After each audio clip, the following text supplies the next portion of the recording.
Blog Talk Radio.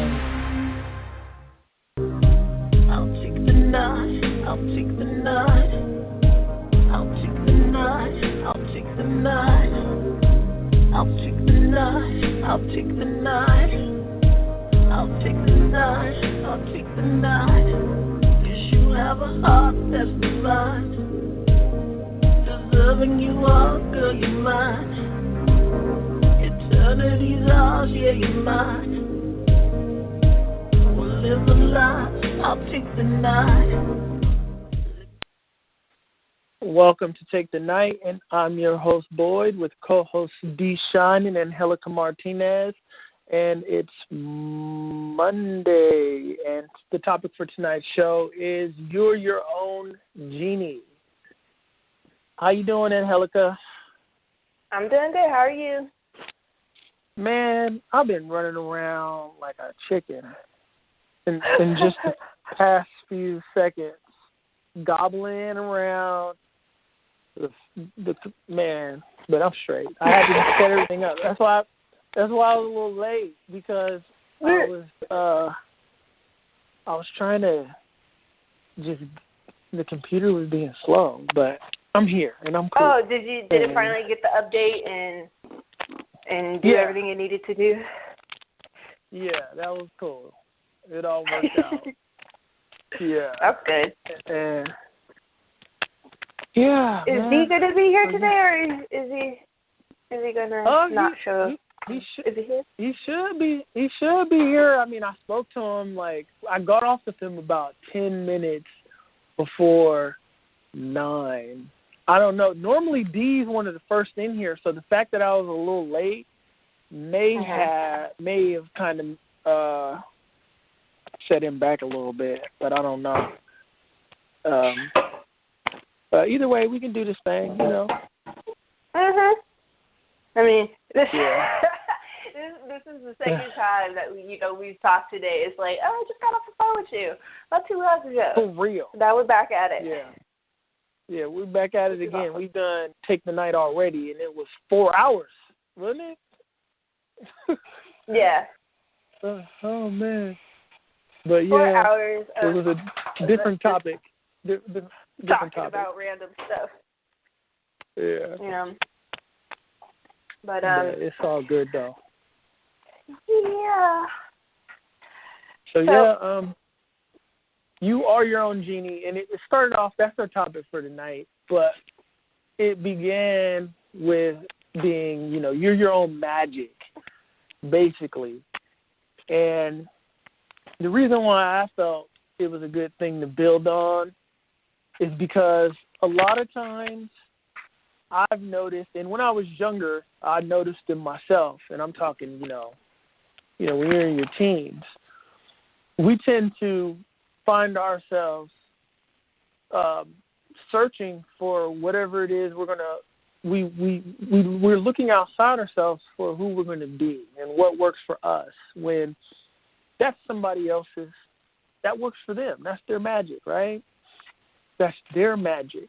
You are your own genie. You are your own magic. So the things that work for another person may not work for you. Some of them may work for you, right? So, yeah, we're going to build on this tonight. Yeah. And I mean, what we talked about earlier today was, I think what kind of spawned it was we were talking about, different people requesting stuff be done on their behalf. And, in regards to, rituals or spells, there's people out there that, offer these services, which there's nothing, wrong with it. That's what you're meant to do. That's what you're meant to do. However, the real power or the real reason why things work for that person is because they've experimented, they've tried it, and the results worked for them. So they offer it to other people. And sometimes it works and sometimes it doesn't. Or in my experiences, it's kind of like it worked for a little bit and then it stops, because it's not stemming from the originator.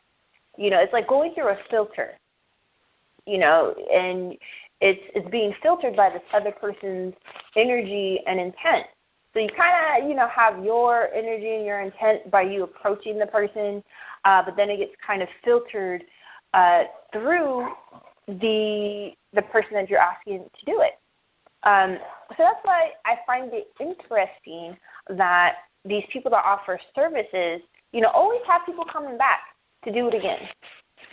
You know, or saying that this worked, I have to, you know, when it runs out, I have to come back. Whereas for me, in my opinion, it's more beneficial to share the knowledge of how, you know, you came to find out how it worked for you, and give people information so that they can try it themselves and do it themselves, so they don't have to continue to come back to you, you know, for that. And that's what it really is about. Is about, like Boyd said, understanding, you know, what works for you. And that actually comes from trying. You know, a lot of people don't try. You know, they're very fearful of failure. You know, but failure is just an opportunity to refine, you know, that specific, you know, energy. You know, it's like, if this didn't work, you know, well, maybe I can add X, Y, and Z and see what happens. You know, or what will happen if instead I use this, you know, type of wording versus this wording, you know. So it really all stems from the individual following their intention and their energy and what feels good to them, because that's what it's really about. Is about what ignites or sparks that good, positive energy in you, you know, and building on that so that you can continue to grow and understand your own energy and your own magic. And, you know, like Boyd said, finding out what works for you. You know, because what works for Boyd may not work for me, you know, and what works for me may not work for Boyd. But you have to be open enough to actually try and not be fearful of, you know, making mistakes or, you know, not doing it perfect, which is something else that that Boyd and I spoke about this whole idea of, you know, being perfect and having things, you know, a specific type of way, without actually understanding that, you know, there is no such thing as perfection. You know, the world is perfectly imperfect. You know, that's what ignites or causes things to change or to evolve, is because there's always room for something to be improved, you know. And that's why we have so many different types of species and, you know, types of life forms on this planet, is because of evolution and change. You know, we have species that aren't here anymore because, you know, they couldn't survive or they couldn't, you know, evolve with the times, basically. Exactly. Mhm. Yeah. Hey, Dee's with us now. I want to let Dee know your line is actually open, Dee. Okay. Oh, okay, I'm here. And how you doing? You doing? Yeah, hey, just fine. I just spoke to Dee. yeah. How you doing, Angelica? Oh my goodness. Yes, but yes, I didn't get a chance to hear your entry before, but I did hear Angelica, and I can't help but add on because, you know, it's all one thought, first of all, and also just the whole thing with recognizing the magic that you have within yourself and not making it all complicated. But one thing I did want to add on was that the more I peer into the veil of the unseen, I see that there's a commonality between the things that you want to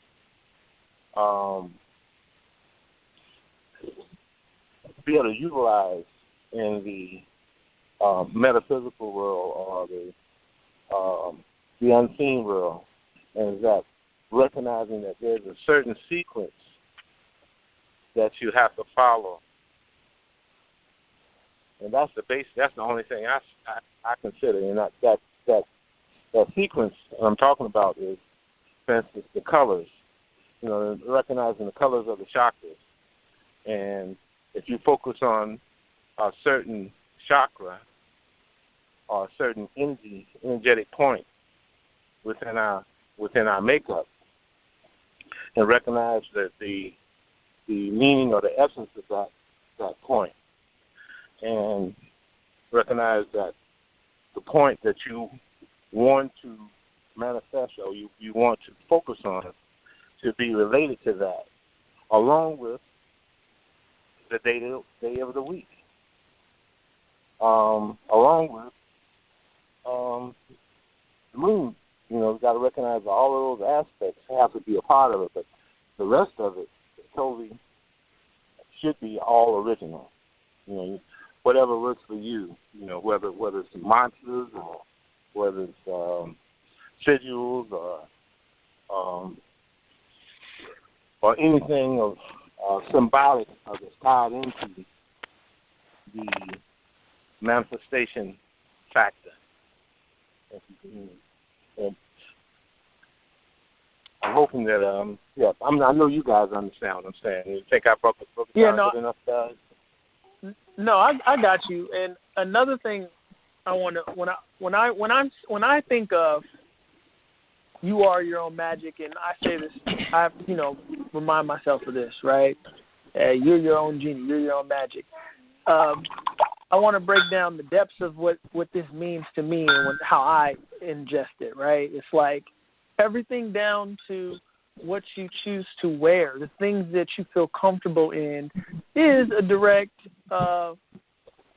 result of what works for you. And what you like to wear is a byproduct of your soul and is ultimately your magic. Like, whether it's attractive to some, whether it's attractive to non-attractive to others, it's actually drawing people to you, and then it's keeping some people at bay. Those people that are kept at bay with how you choose to, put yourself together, maybe they need to be at bay. So you can look at it as a protection spell or a warding kind of situation, simply by looking at, the things you put on. And the world tends to call this as, someone looks interesting or someone looks unique.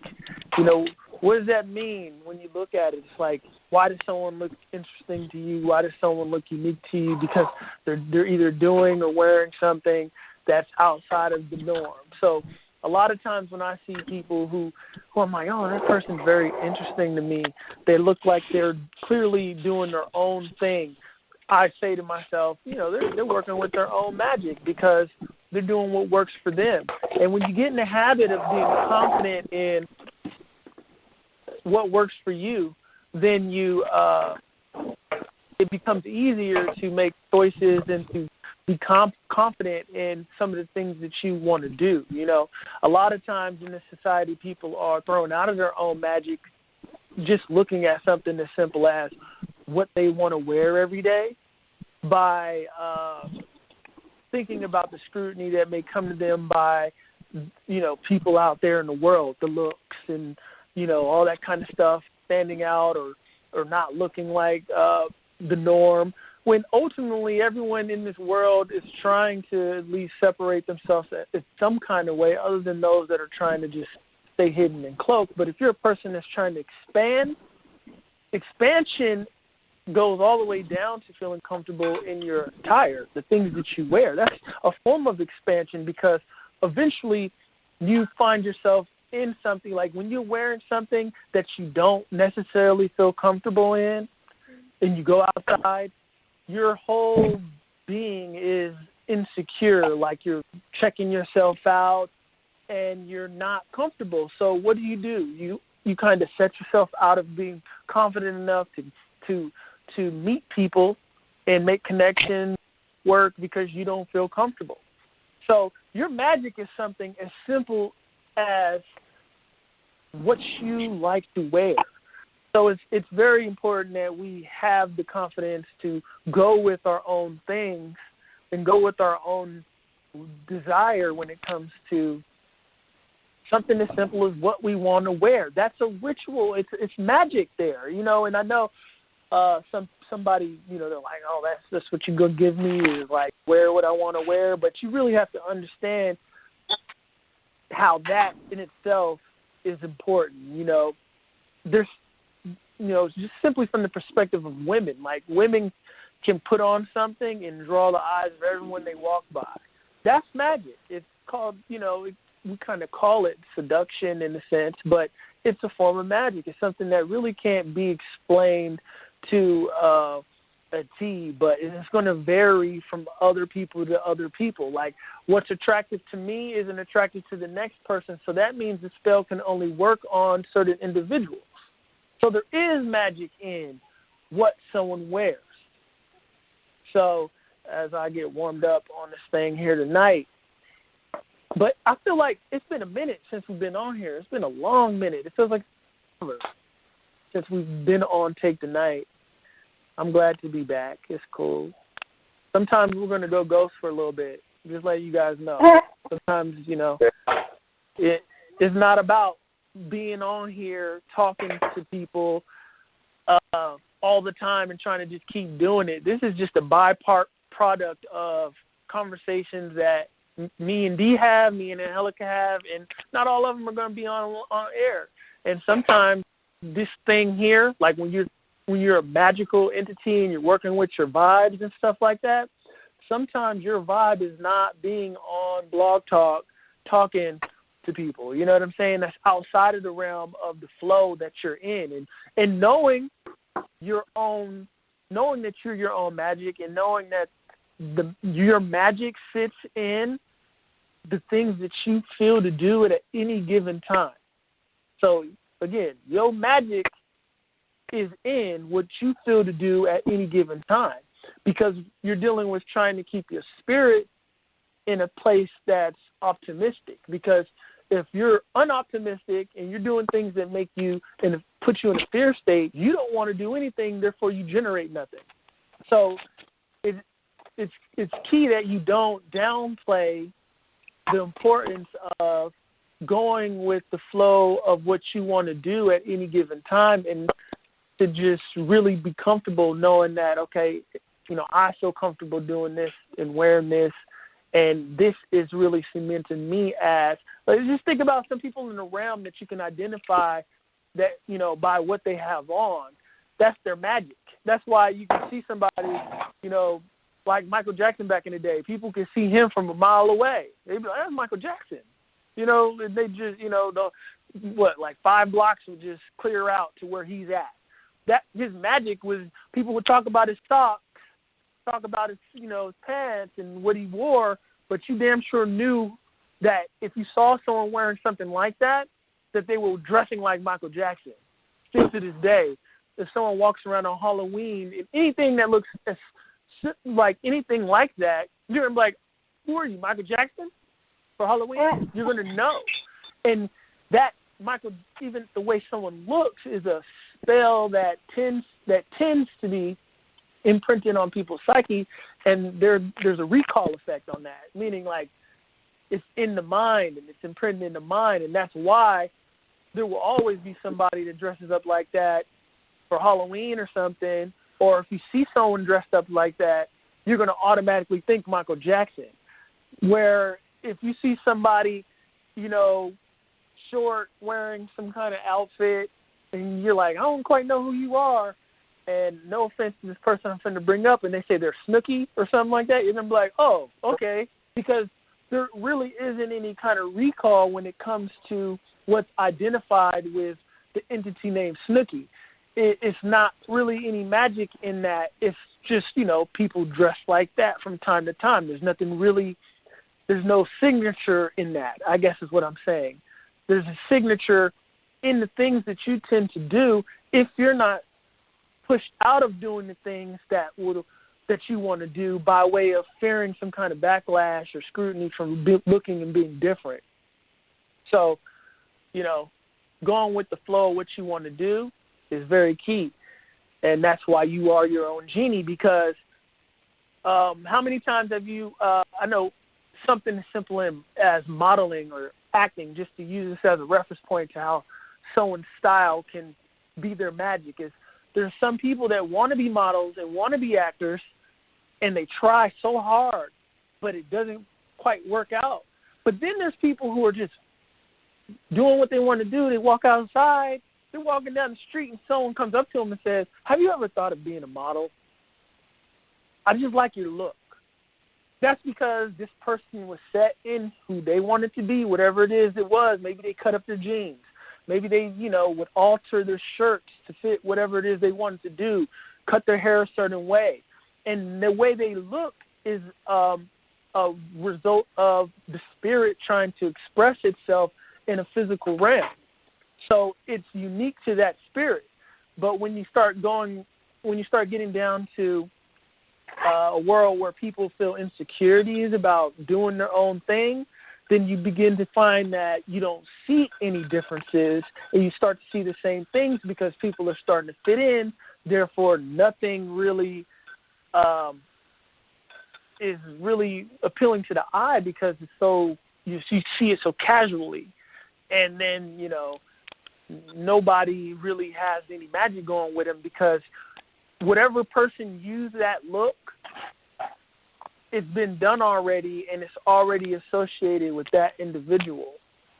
So that's why I like sometimes I dig the Japanese culture and how you have the whole anime thing, how people just do their own thing. Yeah, it may be based off anime, but it's kind of like a precursor to people feeling comfortable enough to wear whatever it is they want to wear because it's what expressing something they feel inside, which really is one of the only things you have to set yourself apart from all the other humans walking around, is what you feel inside. In this world where, there's only a certain amount of things that you can set out to do, one of the only things you can do to keep yourself interested in life is going with the things you feel to do at any given time.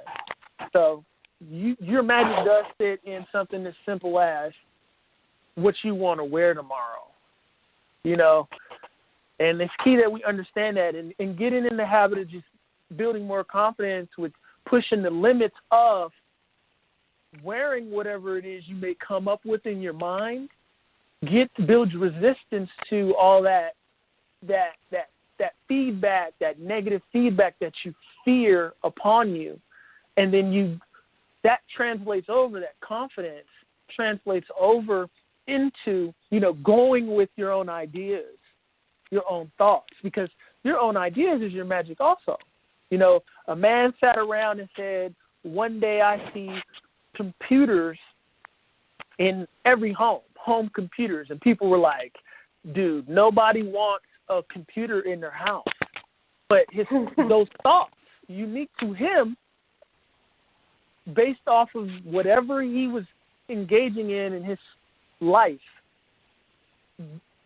amounted to that idea, that thought, which resulted in home computers, and eventually, I believe everyone's going to want to have, thousands of songs in their hand and the device that can fit in their pocket.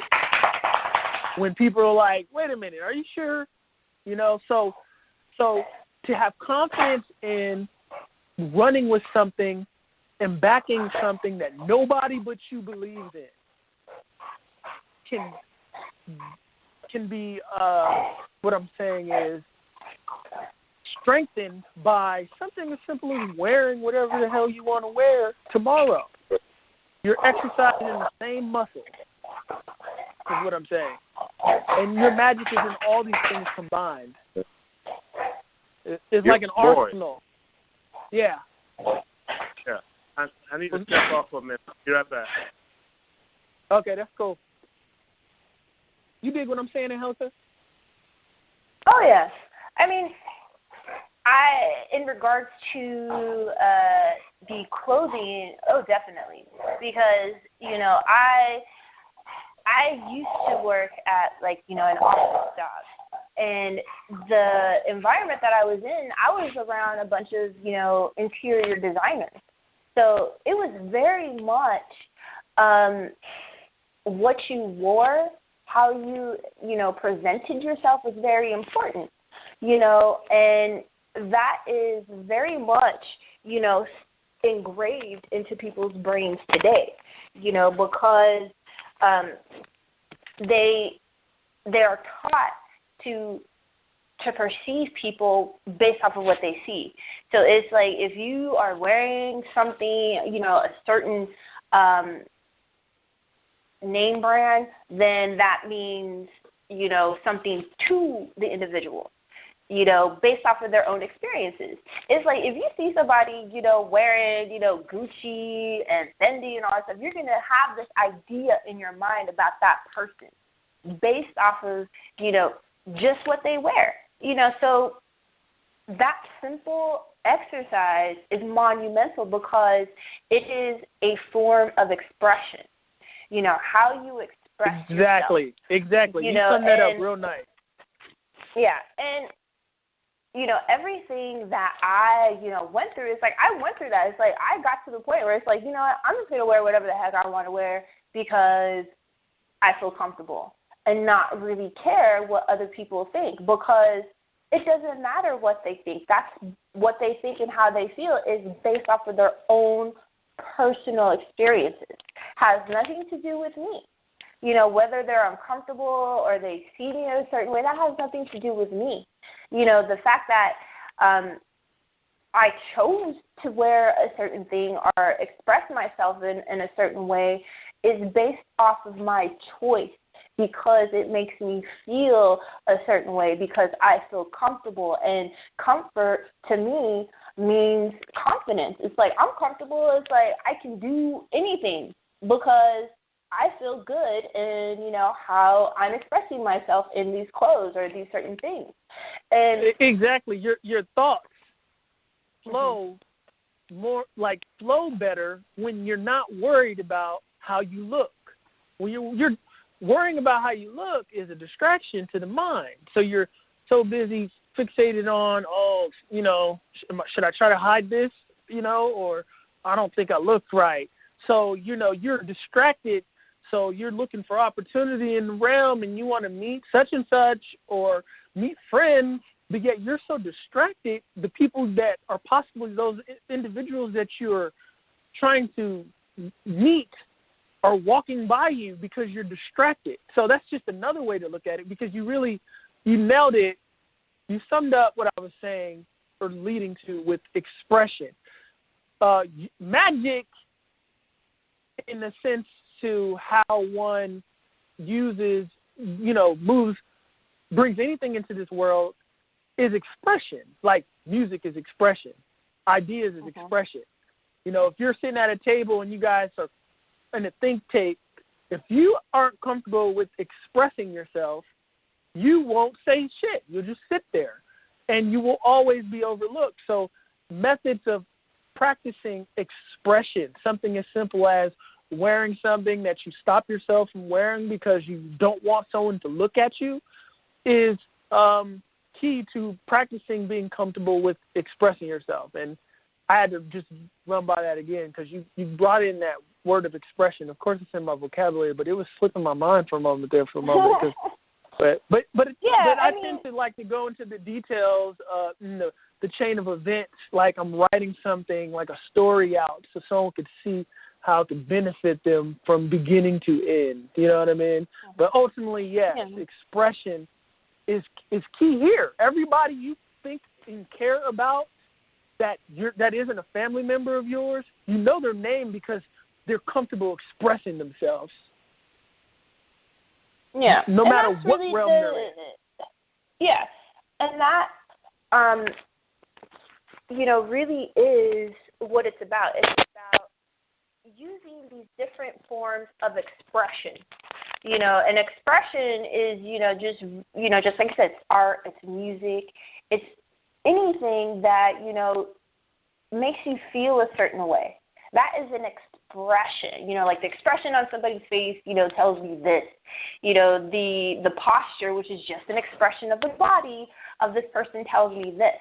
So it's like everything that you do is an expression of yourself, which means that everything that you put on yourself, put in yourself, whether it be food, music, or even TV, that is coming into your energy. So it is therefore an expression of yourself because you're putting your energy into it, you're putting your focus into it, you're thinking about, what do I want to wear? What do I want to listen to? It is all just an expression of yourself.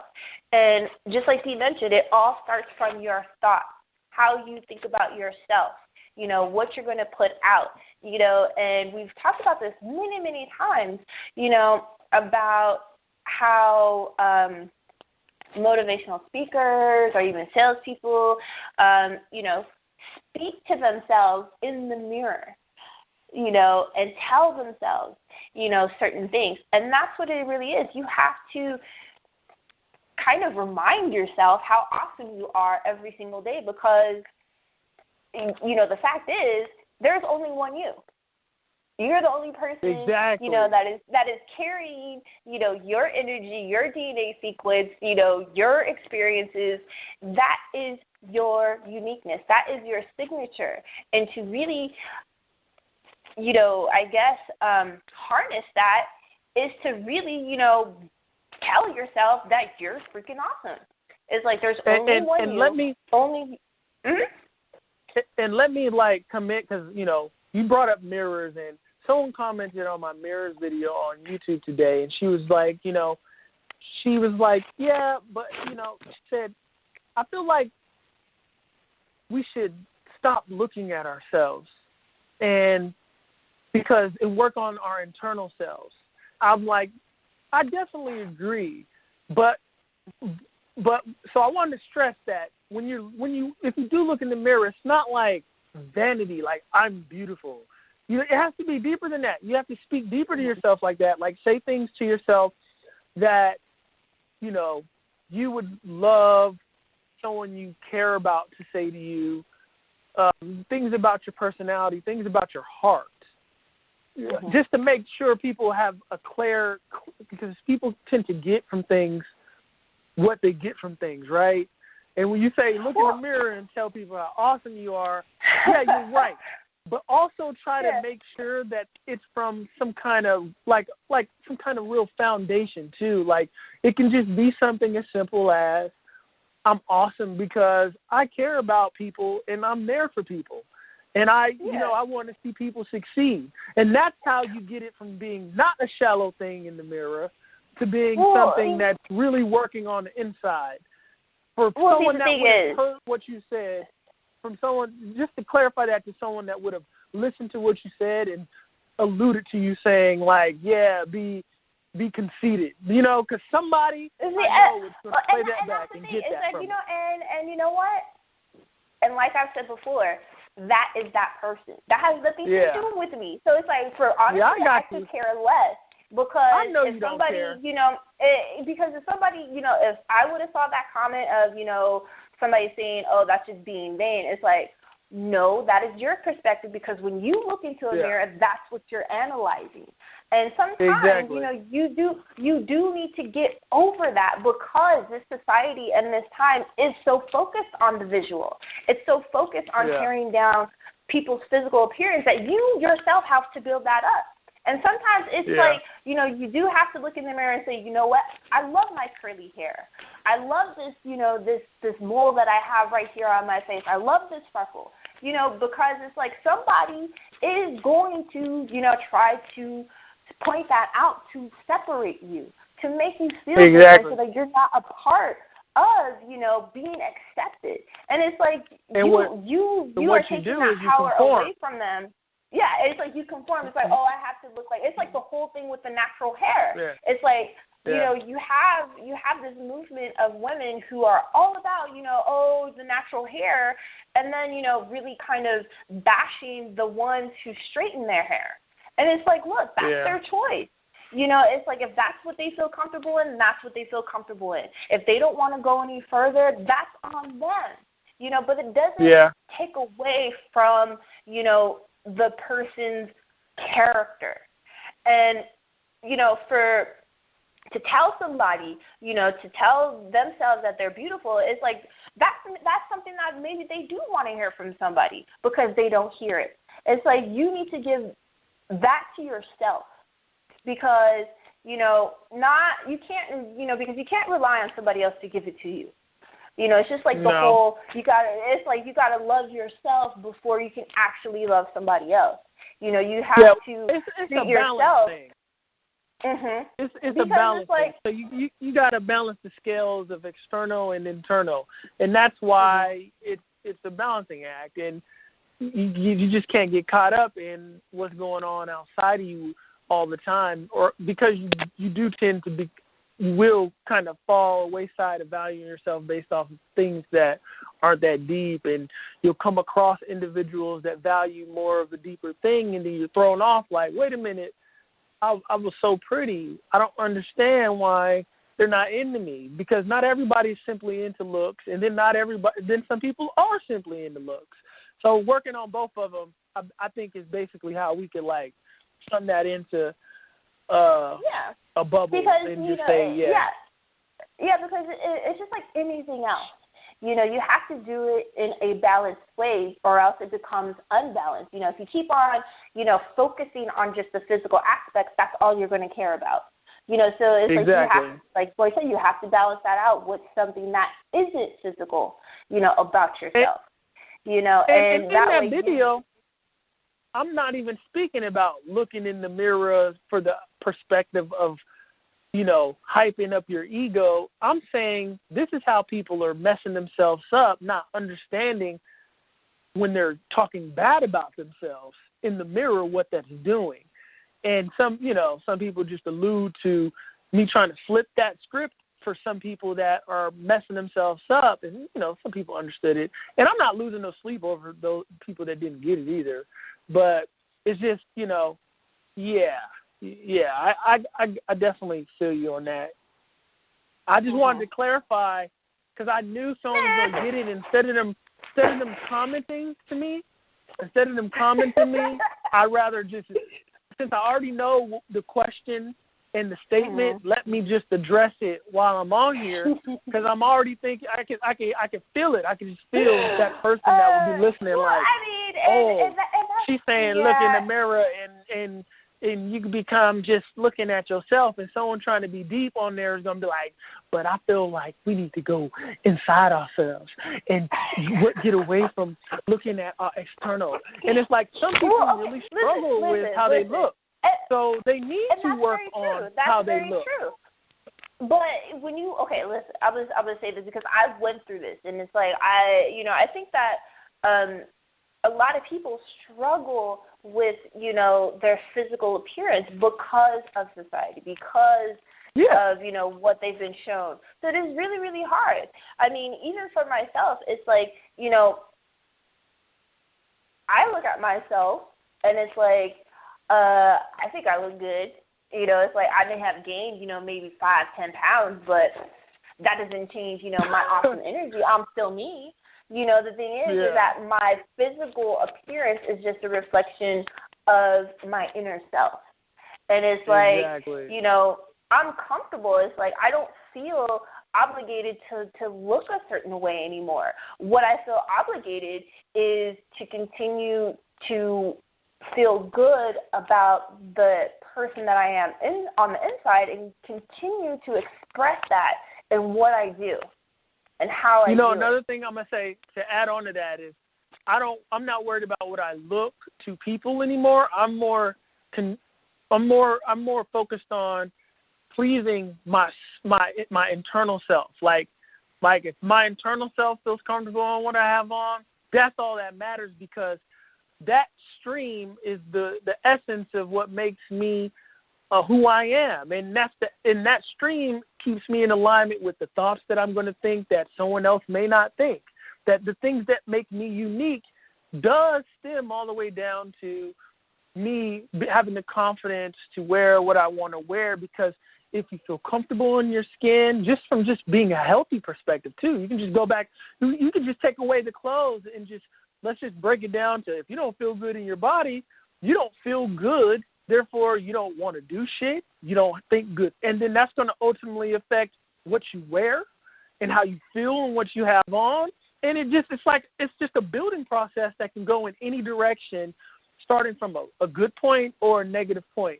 So I just wanted to tie on, your magic is what you choose to wear, and building the confidence to go with what you want to wear is key to building the confidence to what, like you said, expression, self-expression. Now, a lot of times you get asked this, ritual. What rituals can I do to, become more creative or more, have more ideas, or bring the person that loves me to me, or the person that, will accept me unconditionally to me. One of the rituals you could do is, we just touched on it. Express yourself all the way simply down to what you wear, because interesting people tend to attract interesting people. It's like it's just like how people looking for a cut form, a common form, tend to gravitate to each other. Like you can see, especially males tend to have a real problem with expressing themselves down here the most. They're the ones. And you'll see like groups of guys, and you can tell, like a lot of the time, their outfits, they may have different colors, but they might have all striped shirts on, or all kind of khaki shorts, or, all collared shirts, and they keep a comfort in this unit that they're in, and don't really stray out of it at all. So they're going to attract one comfort zone, people comfortable with that look, and then they tend to be attracted to a certain look themselves. So if you're trying to attract something new from a mundane, basic perspective, the ritual is just switch up what you're jamming in, and that's going to create a whole new energy that's around you, a whole new vibration in your spirit. At least if things have been boring for you on Earth, you're going to feel revived. It's going to be like Stella got her groove back, y'all. You got a new outfit on, a new thing, really, a new adventure, and then you manifest and attract a new personalities. Yeah. Uh-huh. And it makes me think about like these makeover shows, where they make the people over, they give them a whole new look, and that's just, the physical aspect. And, physical, exactly. what we're seeing is like, how, clothes aren't the only thing, that you can do. It's internal. It's internal, but it just like, Boyd had said before, it's asso above, asso below. It is just a reflection. Your inner is reflecting your outer. So it's like when you know who you are and you're confident in expressing that, what you wear is, isn't really going to fully express that. It's like looking at one part of the whole. It is just one piece. It is just kind of, like we were saying before, when you see somebody wearing a certain thing, you get an idea. You get a feeling for them. So, and let's prove it. Let's prove it. Those fear triggers, those in the realm of certain groups of people wearing certain things that tend to be stereotyped or profiled by whoever the fuck, it's because of a certain look. And with that look, they automatically assume there's a certain character, actions that follow it. So all you got to do is flip that shit. You do it. Most people do it when they're fearing something. Who you grabbing your purse for when they come around? Who you locking your doors when they walk around your car for? That's you going off of someone's look. That person's using magic of making motherfuckers want to lock their doors. You see what I'm saying? They may not understand that they're putting themselves in, nor should they care if they're comfortable in a situation where certain people are going to have these fear-based triggers. But ultimately, it's working. They're getting a reaction, may not be a controlled a controlled reaction that they want, but they're getting a reaction based off of an internal trigger to put on something. Remember, it always comes from within. Why someone's wearing something? Like you said, it's an expression of what they have on. But what I was alluding to, what I was heading to, is how, you want, people ask questions about rituals to attract things to themselves, like how can I attract love? Okay, let's take it away from physicality. You attract love however the fuck you say you can.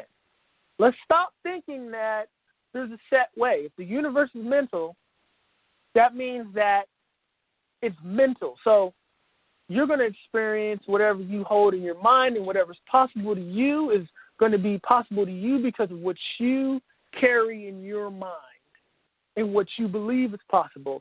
And it's going to vary from individual to individual. It's going to be exclusive to the individual, and you can create your own ideas and methods to how you say you're going to attract someone. Just make up your mind and say that's what it is.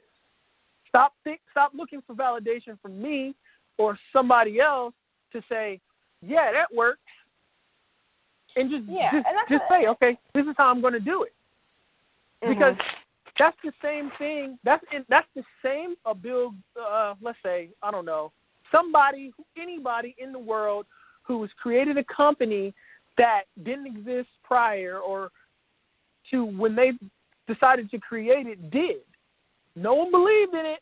They said, I'm going to build success with a company that's doing such and such. That's the spell. That's the law. That's it. That's what it is. It was written out. It was spoken. And then they decided that's how they were going to do it. And then that's how they did it. Now, you see it as the cause and effects and the actions of supply and demand, so you're not able to tie to that the very idea is the manifestation of a spell. The idea. Remember, spelling. So speaking is speaking a spell. You don't have to write it down. A word is spelled out is spoken. So you're just skipping the writing if you didn't write it, and you're just speaking. That's why they say speak it into existence, right? So your idea, no matter how unplausible it is to the next person, is completely possible to you if you can believe in it. Like, who would have thought that we were speaking about this earlier, that somebody could fill a stadium up with the song where nobody in there could understand what the fuck they're saying without lyrics that they read on the internet prior to showing up? Who would have thought? That's magic. Now, in the physical realm, people are hating like, man, they just mumbling. Man, they ain't saying nothing. There's no lyrics. Okay, you're basically, with your hate, validating the fact that something magical is going on. Let's just tally it up. 1, you can't understand shit they're saying. 2, you say they have no lyrics. 3, you say they're mumbling. 4, you don't like the way they look. 5, you don't like their personality. But yet, this person is standing here with all these people listening to this song, like Amber Alert on my phone that just made me just took over my whole phone. An Amber Alert. But anyway, you're missing the fact that person is showing you something magical right in front of your eyes. They wrote something that you may not be able to understand, but they damn sure do. It came from a realm of a place of non-existence into the physical realm in the form of lyrics that are spoken. And then if they made the beat, that beat came from a place of non-existence to a place where it existed all of a sudden. And these things together is a double spell of melody. And then they sing it and they whatever it. And you can't understand them and don't like it because they feel like there's no lyrics. But yet, still, everyone's buying into it. can you stop hating for a moment to see the magic in that? And understand that there's something magical in that, and now that you understand that there's something magical in that, you can now figure out how to create your own way, because that's what they did. They figured out a way to gain revenue for themselves with something nobody can fucking understand other than themselves. And you don't like it and think of it as like, you know, something that shouldn't exist, but yet this person has made themselves out of something, out of nothing, based off of what they believe and self-expression, tying back to what we were talking about with the way one looks. But it's more on a vocal and creative, artistic kind of expression, which you will also gain more confidence in simply by exercising and putting on something that you normally would stop yourself from putting on because of fearing some kind of scrutiny of some sort. So my point is you want to attract someone, say how you're going to do it. And just off the top of my head, I can just create some kind of random thing, just be like, okay, I'm going to boil rose water while I'm boiling it slow, with the intent that, you know, when I, you know, carry this flask in my pocket, my intent is imprinted and vibrating in this rose water to where, you know, I'm going to manifest people in love when I go out and about. As long as you believe that series of events is possible, then it's possible to you. Now, you could go sell it to your cousin, you know, Becky or cousin Pookie, and it may not work for them because they don't believe in it. They're half-heartedly getting into it. They're like, oh, right? For real, girl? Yeah, let me try that. But yet they got that doubt in them, like everybody. When you tell someone something, if they haven't experienced it, they don't really believe it. They believe what you're saying, but they don't believe it in their core. So therefore, what you're experiencing is you're only gonna experience that because it's unique to you, the observer, how you're observing your space and time. And what happens to them is unique to them. And if they can believe, and if they believe in you enough to believe in what you're saying, then yeah, it'll work for them too, that flask of rose water. But ultimately, your rituals that you're looking in books for and looking, you know, to some kind of fucking master to initiate you into, it's in you already, and its creativity is the root of all that. And you believing in yourself and believing in your career. It's like that little kid that's drawing and scribbling, and they're like, you ask them what it is, and like, this you, daddy, this mommy right here, this my dog, this the house that we gonna live in. And it may not look like none of that shit to you, but it looks like that to them. And they believe in that, what they are drawing and seeing. You don't have to believe in it. And the same goes for this shit here. And that's why you'll never have science say, yeah, that person is really doing that, because it's exclusive to the individual and the observer. There's no way to really create an environment with something like that that can give you a scientific constant that can be proven. So it's always going to be considered speculation to a certain realm of individuals, but they will say that with the observer effect, that the scientist is affecting the outcome of the experience, which is in the same breath validating everything that we just said. Because the scientist has a conclusion, a foregone conclusion prior to getting into the experiment, and he's affecting the outcome every time when they're dealing with, you know, that observer effect thing going on with dealing with like particle physics and shit like that. So it means that your focus actually alters the reality. And the reason why a lot of people can't stay on the straight line of practicing this is because they don't get the results they're looking for right away. Why would you? This realm is dense. It's full of rocks and stones and shit and solids. So it takes time. It takes time for things to manifest in the physical realm because it takes time. So it's just a matter of holding your constant and just creating your own space. Another example of someone creating a world that didn't exist, it's a book like Harry Potter. Now, this woman sat someplace at a window. She was in her head. She created these characters. She wrote this book. And from something that didn't exist, now existed in a spell, a grimoire, right, of interactions between characters in a realm that exists nowhere but in that book, but has been spelled out. And all these people read it. They read the spell so much that the book becomes a bestseller. Then they read the spell so much more that the book becomes a bestseller. Then Hollywood wants to make it a visual thing.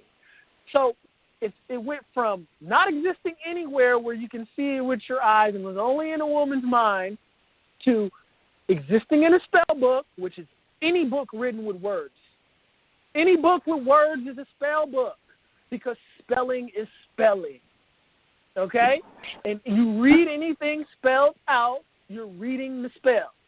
So when you read Harry Potter, see, people get caught up in their mind that a spell has to be like, I want to raise the winds and the seas on the seven seas and the oceans and the sand across the world, oh, type shit from the movies.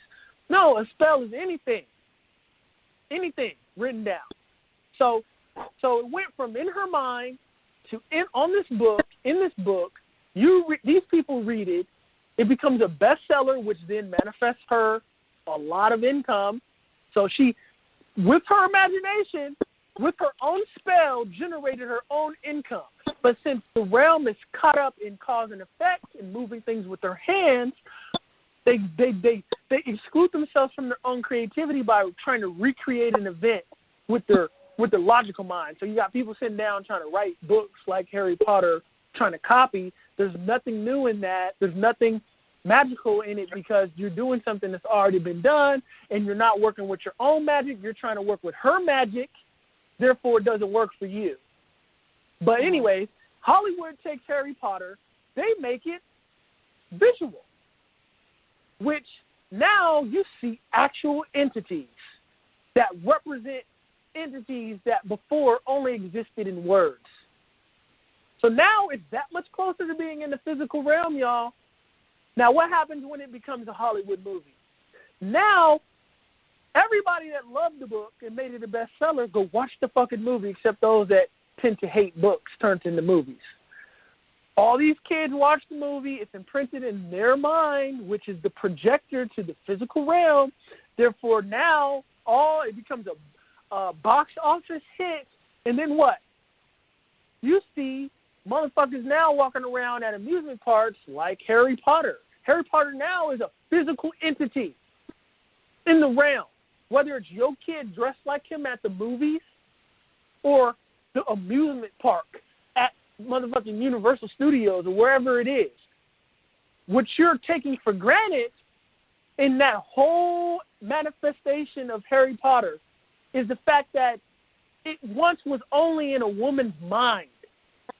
And now it exists in a physical place at a park where characters are now walking around as these people. That's everything that you say, I don't believe in being able to manifest my reality because, I tried to manifest a girlfriend and I tried it for like 2 days and then I got discouraged and, it didn't happen. So I gave up and went back to, just thinking if I try hard and act cool that I'm going to get a girlfriend, but that shit ain't work for me either. You see what I'm saying? It's like you got to just be you and believe in you, and it'll work for you. What works for the next person don't work for this person here. But ultimately, the keys to your magic, the reason why you're your own genie is because your mind can conceive your wishes, but your wishes are only going to let's change that because then somebody would be like wishing again, right? Like I wish I had a pony. Like no, what you can do though is you can use your mind and create something that's unique to you and your ideas that generates the revenue that gets you your pony. Though most people in the physical realm that only see things moving around with their hands or think that's just cause and effect, it's really, in essence, you manifesting something into your reality through your own magic, which is whatever you conceive that's unique to you. Who would have thought a dude with high-pitched, sounds and long lean with white socks would be the biggest pop star on the fucking planet? Especially in the era that, dude rose up in. Somebody else somewhere else is like, man, I want to be the biggest pop star on the planet, but shit, people racist. Nah, I can never be that. I'm black. So yeah, that's the case for you, buddy. You never did that. He did it though. So why did that roadblock for this guy here that decided to focus on all the things that were seemingly accurate in the realm and facts that proved the contrary of what he wanted to manifest being possible for this person right here. Because this person over here thought it was possible, while this person was pessimistic towards it being possible. And then who would have thought that, your whole appearance could change and you still can continue that trajectory? That just doesn't seem like it's going to work for everybody. You understand? That's why there's magic in it, because that's not going to work for everybody. Because as someone else is doing those transitions, they're going to doubt themselves and then throw themselves out of making these moves that they're feeling to do. You may not like what this person is doing, but it's working for them. It's working for them. Don't try it, because that shit might fuck you up. You see what I'm saying? You might be like, ooh, I'm going to go get some, this person got, ass injections. I'm going to go do it. That shit worked for them, but yours got infected. You see, so it's a perfect example of just what I'm saying. Like, there's nothing wrong with ass injections. That's what you want to do. But I'm saying, like, do whatever comes to your spirit. Like, I crave certain foods that keep me in a happy, creative kind of creating, optimistic spirit. The very food I eat is my magic. It keeps me me. Things on the weekends that you probably would think wouldn't be interested in going and checking out.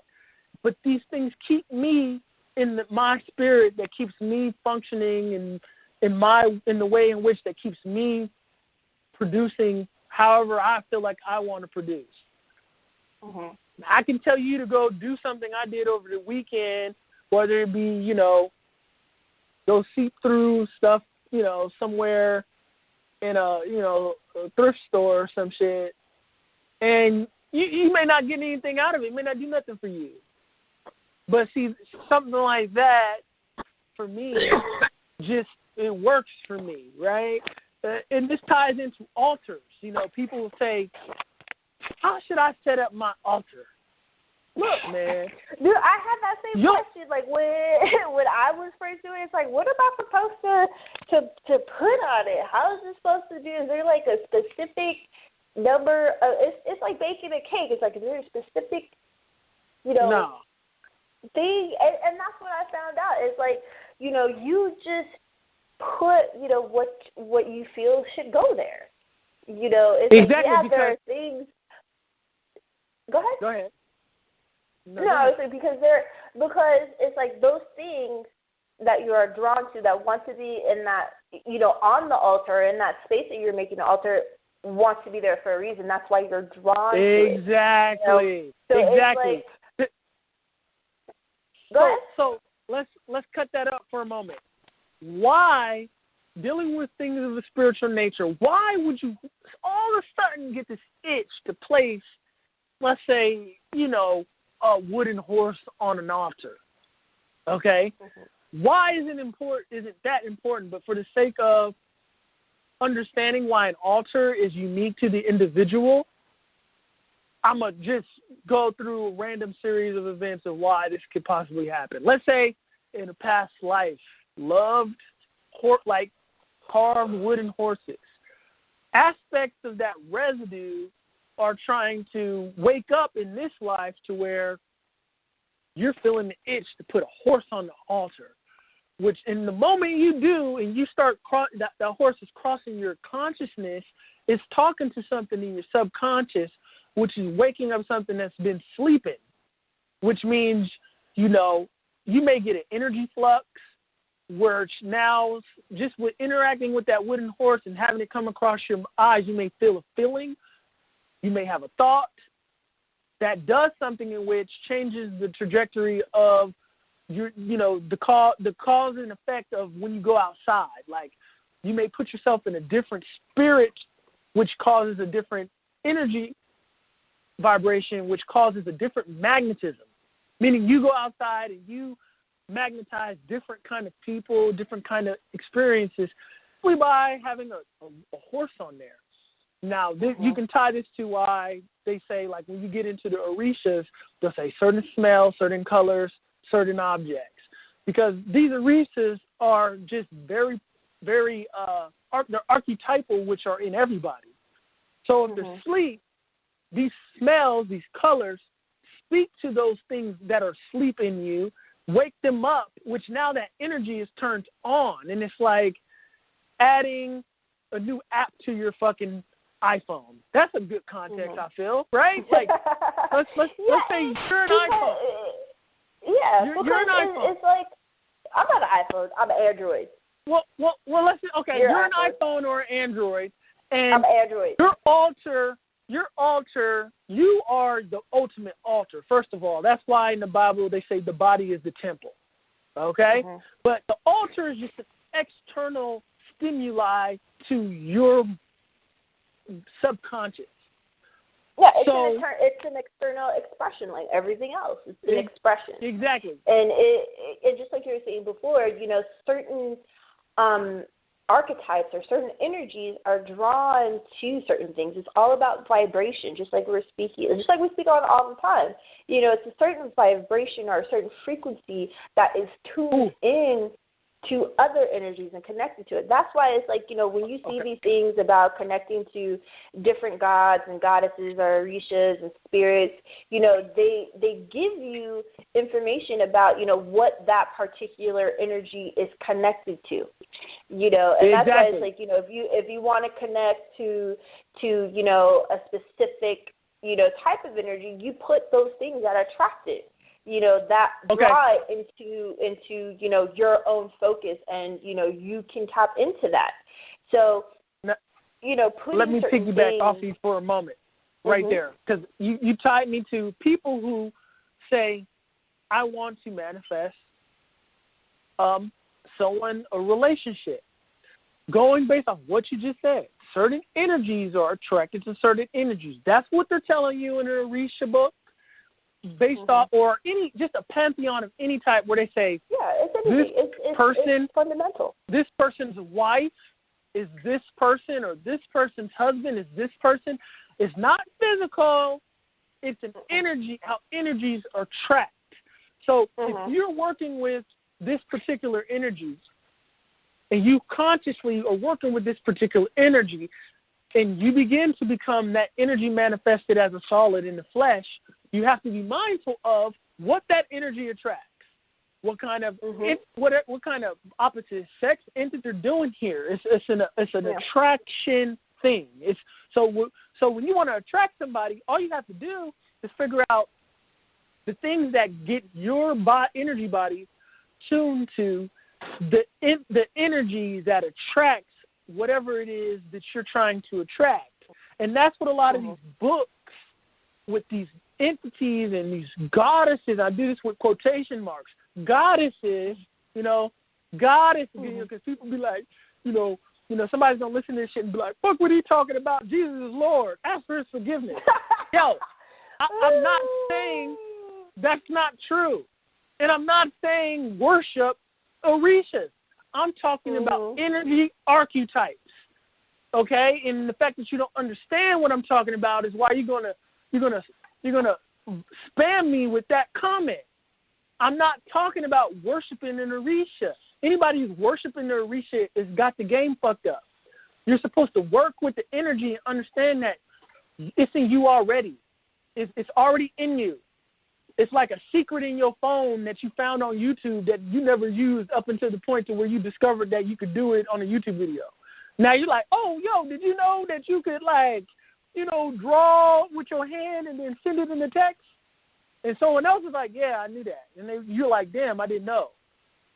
See, there's like levels to information, and that's why some things are occult, hidden. Or you got the esoteric and the esoteric, meaning like the outside. Everyone knows that shit, but the esoteric is what people don't know on a mass scale. It's a perspective that's not of the mass scale. And that's what with this thing with the you're trying to attract something. All you have to do is take on that energy. That's why you have to watch what energies you're taking on too. Like, let's just look at somebody who was green, not from a distant perspective, but just what that means. Like very, normal, what they desire, nothing different from what their family does. And let's say they start hanging out with, and they get into a world where that they never would be in if they didn't know this person, and they start getting into things that they never got into before. What people don't understand is a place has a spirit. Person, places, and things have spirits that come along with them that you can possibly take them on. So you start hanging out with a certain people of an edgy nature. They do certain things. Hey, try this. You try it.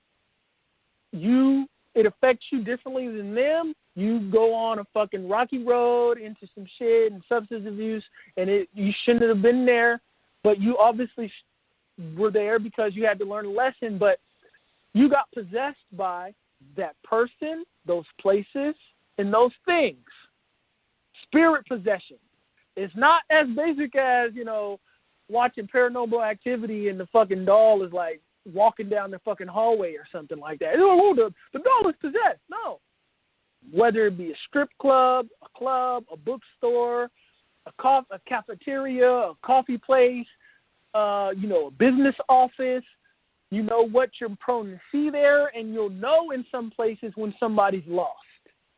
You'll be like, wait a minute, they don't look like they belong here. That's because their spirit doesn't match the spirit of the place. The place and the things and the people there. Person, place, and thing. Right? So you have to watch the person, the people, the places, and the things that you get into because they can possess you. Drugs have a spirit. Alcohol are called spirits for a reason, y'all. Why does the store say spirits? And some will tell you that, lost kind of wandering spirits hang out around alcohol places because, that's why they'll tell you sometimes put alcohol on your altar because certain spirits and certain entities like alcohol. If you want to take it to one of the wandering spirit kind of perspectives, why is it that sometimes when people are under the influence, they turn into a different person? Now, if you're dealing with, people who actually do get into trying to channel different kind of familiar spirits and shit, which I'm not saying do by any means, but people do that shit. They tend to use some kind of maybe alcohol or whatever it may be for them that gets them into a trance state to where they free up control to where something else can come into their body. That's what you're doing when you're drinking fucking alcohol, Mr. Oh, I'm looking down on you because you're talking about things from a spiritual nature I don't understand and I worship something that's right. You drinking alcohol, you getting possessed every fucking time. How you feel? Crunchy. Because it's true. That's why the science says spirit. So there's no point in trying to, judge somebody for talking about something you don't understand and then go drink some alcohol and get fucking possessed and either, open your legs for somebody you damn sure wouldn't open your legs for if you were sober.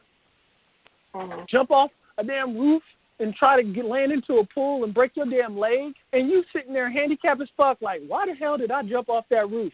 Your ass was possessed. That's why. Ha! I don't believe in, such and such, but I can at the same time draw the conclusion that when I'm under the influence, something else is going on, and I'm out of myself. The devil made me do it. Yeah, you know what I'm saying? It like, it was the devil. Yeah, but, I mean, yeah, and that's... Yeah. You're right. You're right. You're right. Oh, my goodness. But it's very true. It's like you have to understand, these are all just different states of, your mental focus, and when you have questions about ritual, you should do the research yourself and what you're drawn to, what your frame of reference is. I mean, and honestly, whoever you approach, they should hopefully, direct you into information that, you could use to do yourself instead of offering to do it for you. Because that's taking away from your magic, your energy, and your potential to learn how to access these different states and these different energies. So it's like it's all good, to have somebody, to call on to ask questions, but to rely on somebody to do certain rituals and certain spells for you, it's like it's just like a drug. It's like you were saying. It's like you can't, do it yourself. You have to have help. You have to have, somebody else come in and do it for you instead of actually trying it. It's a different form of substance abuse. You see, most of the time when someone has substance abuse, it's because they need that substance to function. Most of them, if you look, if you watch enough shit, they'd be like, I function, I need it. It makes me function, and I feel sick without it. If you constantly need somebody else to conduct things for you, you kind of, it's a form of substance abuse because you need that trigger in order to get some kind of result, which ultimately is what substance abuse is, and is why a lot of people who get into drugs and stuff like that, a lot of creatives, end up going down a real rocky road, because if they realize and they're conscious of that different spirit that comes on to them when they drink that alcohol or they do whatever the fuck they're doing, they understand that it's synonymous with whatever the fuck they just took. But see, what they're not factoring in is enough of whatever you're taking is going to start killing your body. So that's why that you shouldn't fuck with that, because you got to figure out how to get whatever results in a pure state possible, or else you're going to end up fucking yourself up. And I'm going to just jump back onto, you got people, they talk about that, but then they go drink alcohol every motherfucking weekend and deal with familiar spirits. And hey, that's just what it is. That's what's going on. That's why you feel different. That's why that creative, they say, you got certain people who need these substances to feel creative. That's because the spirit come on to them when they're under the influence, because they open up. They get out of their head, and then that creative essence is able to interact with them, and now they feel like they can write a song or play an instrument better or sing better. Uh-huh.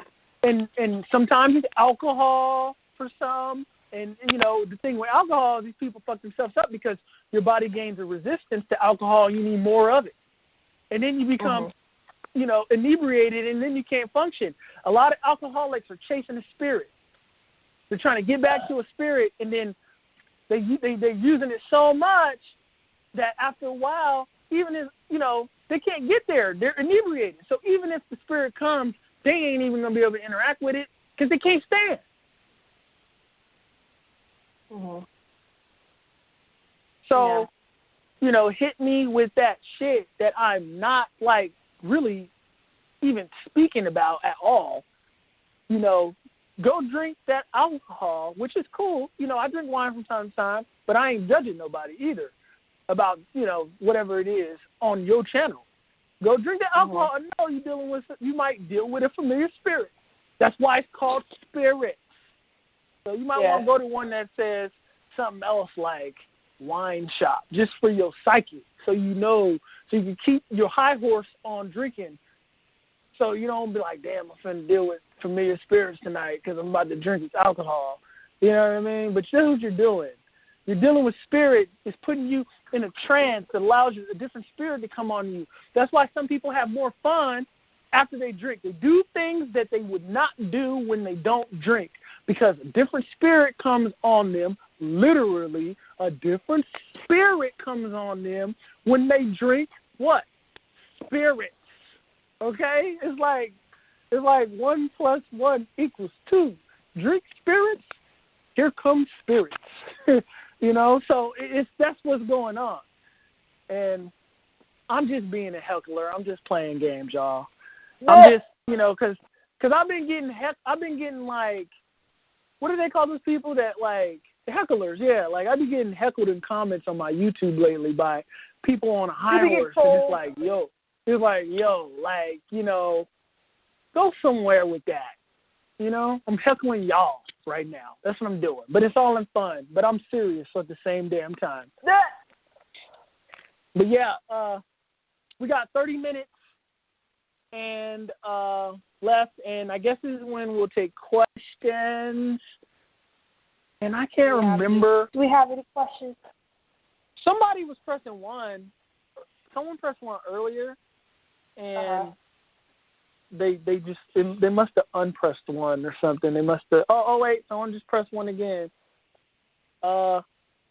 If you are one of them like hecklers, just have fun in your little 2 seconds of heckling. It's okay. I got it. I got this covered. I got it covered. Okay.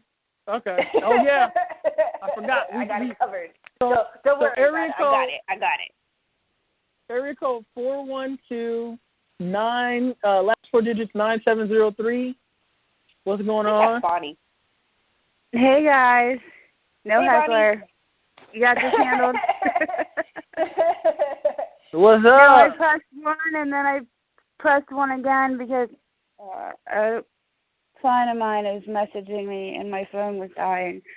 So I just didn't know if I was going to make it before my phone died. Not much. How are you guys? We're doing awesome. That's good. I was just listening in tonight and trying to get some work done and wanted to say hi and was listening to the conversation about the manifesting and people who quit because they're doing it wrong, et cetera. What? No, there is no wrong way. They're doing it. There is no wrong way. No, okay, not wrong. That was the wrong word. I know it. Yeah, the only wrong way is thinking you're doing it the wrong way. That's the only wrong way. Thinking you're doing it the wrong way. Because there is no right way, there is no wrong way. Right. No, I think having how do I rephrase this? Like you were saying about, I want to manifest a horse, and you're not, a horse is not going to just appear in your backyard most likely. You're going to have to do the things to earn the money or whatever it is to get a horse or meet the right connections or make an effort, or you can't just say, I'm manifesting a horse and expect one to just appear. Like you have to kind of, put in the, right. Yeah, you have to put in the work. Where you should feel very good in knowing that science is validating what you're doing with what they call every action has a reaction and cause and effect. Right. So you got an intent.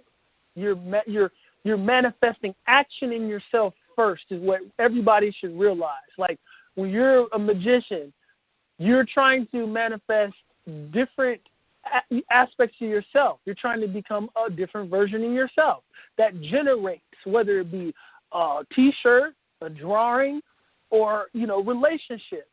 But ultimately, that drawing or T-shirt can generate a relationship by someone being like, yo, that's nice. But if you never had the confidence to put that drawing or T-shirt out there, that connection, that person that said, yo, this is nice, let's work together, would have never manifested. But your very action and of manifesting that drawing or T-shirt caused a action from somebody, which is cause and effect.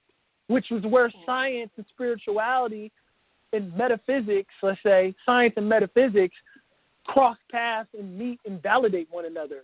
But they're never going to do that for you in some mainstream broadcast, because then you'd have more of a understanding of what you're doing.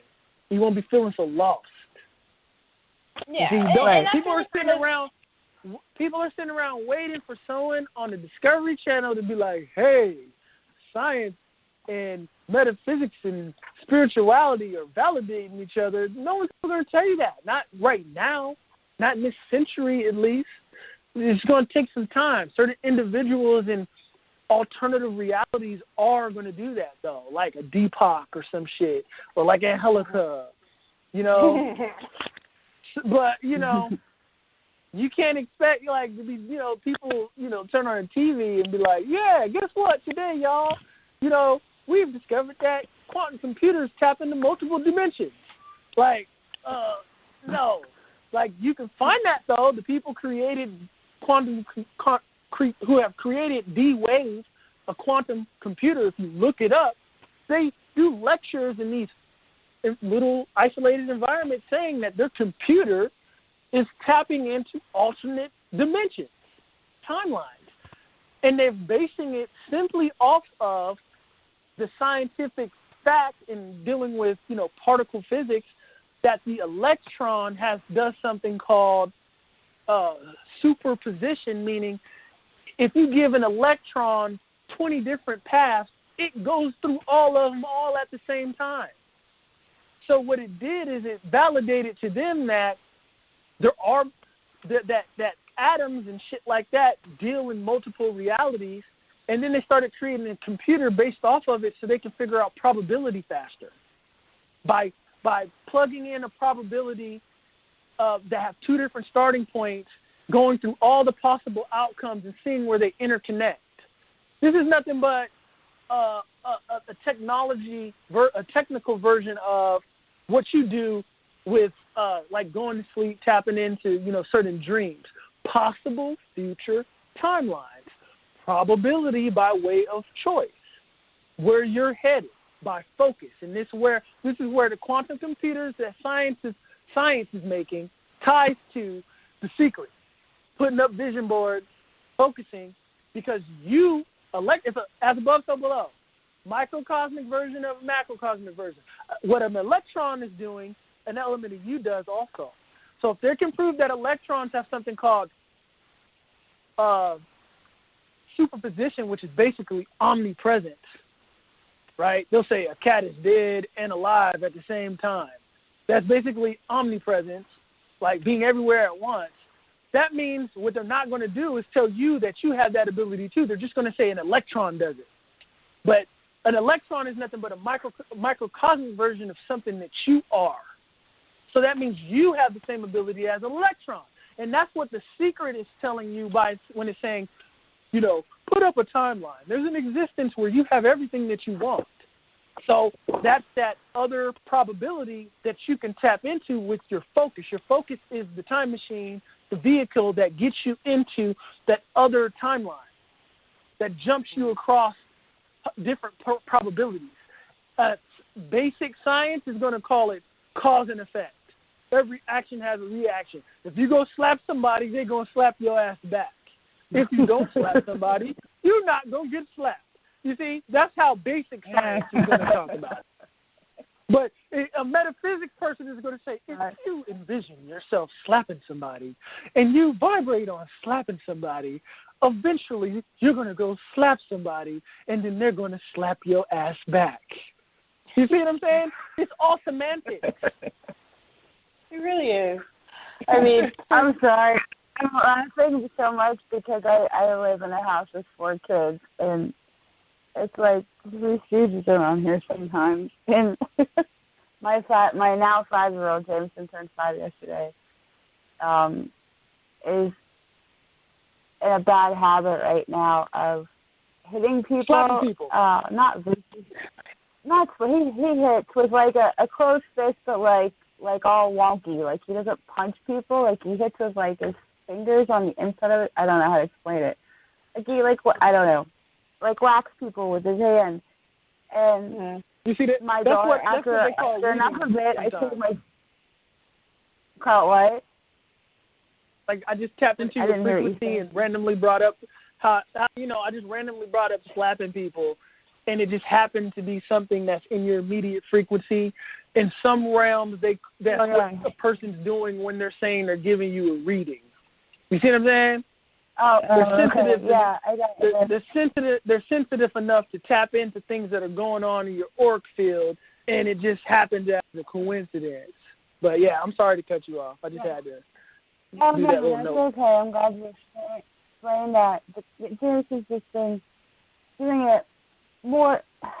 He was doing it a lot for a while, and then he stopped, and he started doing it again. And I think it's just he's having a hard time managing his emotions right now. I mean, like I said, he just turned 5. But now my 18-month-old, of course, monkey see, monkey do, he's doing everything that Jameson's doing. So it just causes like this chain reaction.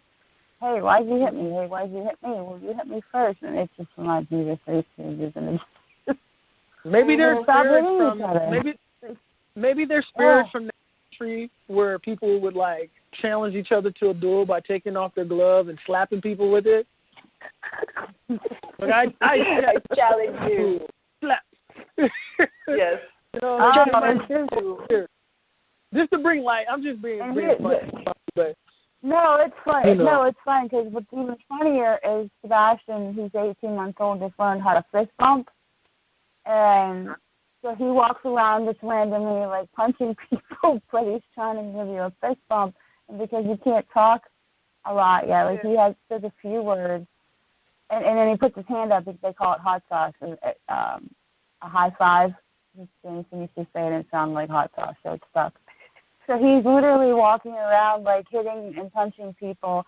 And when you look at him, he's like, what? Like, this is what we do, right? Like, fist bomb, hot sauce. And it's like, man, you can't just walk around whacking people because they don't understand. Anyways, that's just a side note there. It's just fun. Oh, my goodness. Kids. Telling you. I mean, even just spending time with teenagers, it's just very interesting to see like how they interact, and it's like, where do you get that from? Where does that come from? Yes. And I tell you what, the more you have, the more interesting it gets, especially when they're spaced like mine are, because when Nick and Lex were little, there was no outside influence. So like they weren't. I mean, they had friends and stuff, but they didn't have like immediate, constant outside influence. So, like, they didn't hate each other. They didn't get into arguments. When they did, they learned how to resolve them really young. So they didn't last very long. But, like, then I had Jameson, and at the point where Nick and Lex were getting into being teenagers, I think Nick was already a teenager. And so, like, they started picking up bad teenager habits. So Jameson's learning all this stuff. They're doing it, and I'm like, no, you can't do that because you're teaching that to him. But I'm older, and it's just like, oh my gosh. So now poor Sebastian has got the influence of all 3 of them, and it's it's interesting, to say the least. But yeah. So anyway, watching them. Go ahead. No, I was just saying, like, this age between about 18 months and about 6 is, like, my favorite age range because they're learning so much so quickly. And then they're forming, like, their little personalities. And it's also a very crucial set of years because you can quickly get set into really bad habits very quickly if you're not careful. Very, very true. Very, very, very true. And that's really is really important, to really I don't want to say use, but just observe, children because they are just reflections of how we used to be. And it's important to try to put yourself in their place. And it's like you said, it's like, why your 18-month-old is doing that, the whole fist bump thing, and it looks like he's, hitting people, but he's actually not. But you understand that. So as the parent, it's like it's up to you to see those differences. It's like, okay, he's seeing the 5-year-old, so it's like I kind of have to, get to the 5-year-old so that it affects the 18-month-old. But then, they're different. Just like we're talking about, in the show today, everybody has their own energy frequencies, and that, is single being on this planet. And, children, just like you're saying, it's a very developmental stage, from, being a newborn to, I would probably say basically, maybe about 5 or 6. Because then once we enter, I guess, the school system, that's when we really start to be influenced by everybody else's energy. As that young stage, you're influenced by your immediate family and immediate friends. So to be aware of that, and to work with it is a challenge. So I can definitely see, understand, all those challenges. I mean, I only have dogs, but even the dogs looking at, like, analyzing or reflecting, like, how they are different, and how their interactions were with me, bringing them up and teaching them is all different. Like, they all have different personalities, but they all grew up in the same environment. It's like, how the hell? You guys should all be the same, but they're not.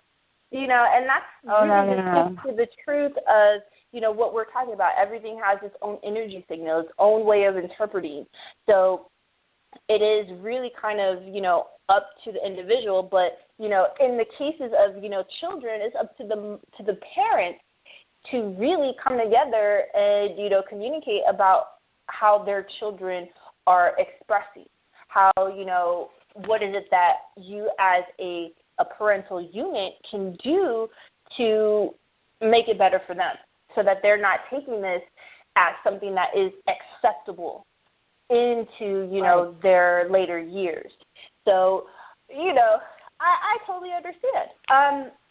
Do you have another question or, any other comments before we get moving on the show?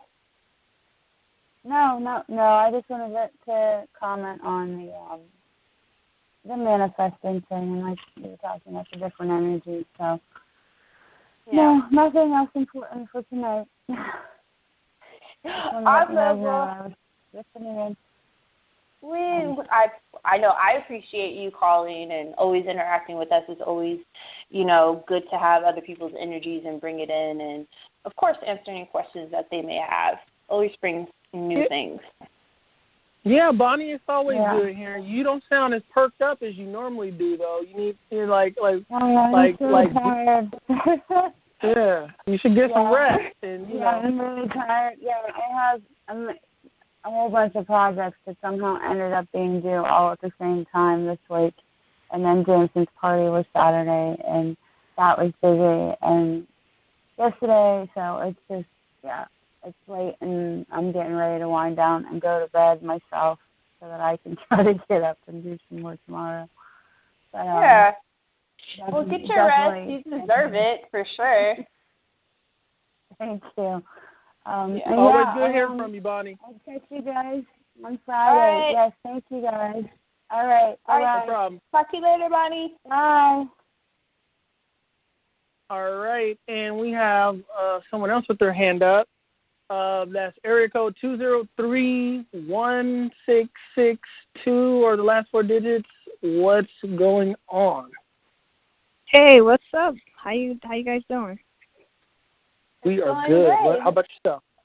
How you doing? I'm good. I'm listening to the conversations. Very interesting. So I figure I'm usually just listening, but I figure I ask a question because it's something that I've experienced, and I just kind of was just wondering, based on what you're saying about picking up energies and attracting certain energies, and especially with like drugs. I'm not really a drug user, to be honest. Like once in a blue moon, I would smoke like weed or something, but I don't really mess with drugs like that. And it's funny, like you said, like they take on spirits and stuff like that. And I'm usually a person who likes to be clear-headed. So, I mean, clear-minded. So I rather not really be under the influence of anything too much or often like that. But my question is, I was engaging with an individual, and this person, I'm trying to figure out if I attracted this person, because I'm not really a drug user, but I attracted somebody who like kind of uses like substances like shrooms, and you know, they're kind of a free spirit, and they were just like, yeah, I do it, and they kind of touched upon like ancient ancient times, like people used to do it like ancient times, and it's good for you, and you're trying to like, I don't know, like have like some type of epiphany or some type of, I don't know, type of experience. An experience. Yeah, like, I don't know how to explain it, but I already said hell no, you know. Yeah. I was like, only weed for me, you know. Other than that, I don't even really mess with stuff like, you know, any mind-altering drugs. And that's more like because I know I can't handle it as much. Me personally, I'm fearful of mind-altering drugs because, like, you know, I was always told it's the state of mind that you're in. So, you know, I could be in a paranoid state of mind, and, you know, just some craziness could just happen to me, like, while I'm on, okay, you know, whatever I'm seeing. I'm going to answer your question based off of this information. Yes, you did. Hey, you did attract this person. First, in no way do we condone or trying to tell anyone to do any drug or alcohol of any type.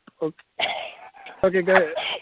You have to make that disclaimer. We are not, you know, promoting the use of narcotics or drugs in any way.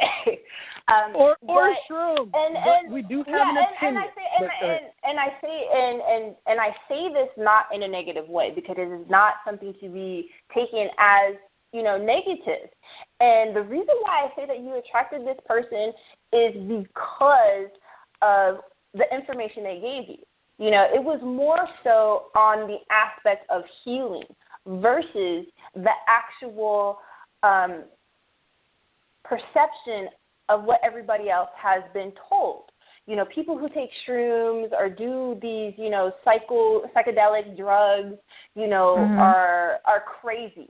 You know, and it's like they want you to think that, you know, because certain people have had those experiences. They want you to stray away from it, but what they don't tell you is that it is very true that our ancestors did use these, you know, herbs, I would call them plants. They're basically plants to achieve a certain state of mind. Now, what you're saying about, you don't know what's going to happen, you know, because you've never done it and you were around certain people, it's like that is fear-based, based off of, you know, other people's experiences. Now, what you can do, like we were saying earlier today, is like you create a controlled environment for yourself, an environment that you feel comfortable in and safe in. You know, and that's what a lot of people don't tell you is you know, when you take certain drugs, it's like, yeah, you know, on certain psychedelic drugs, you are going to experience some interesting shit. Right. You know, Which, if I may add, is creating controlled environment is even something people should do when they drink alcohol. I mean, just think of, you know, people going out and drinking in these uncontrolled environments and all the crazy shit that happens, and then they have to get from point A to point B, and then there's an accident in between. So it's not only, it only shouldn't be something thought of in a situation where you're smoking pot or doing something like shrooms. The controlled environment benefits people in any case of doing anything that creates any kind of alteration of one's, you know, facilities and their mind and all that kind of shit. So, yeah, that's all. But what I'm saying, see, I understand exactly what you mean, but what I'm saying for me personally, my mind is not as strong as far as to handle mind-altering, to me personally. Well, like, that's not like true. we, that's not true. Angelica, if she say it isn't, it isn't.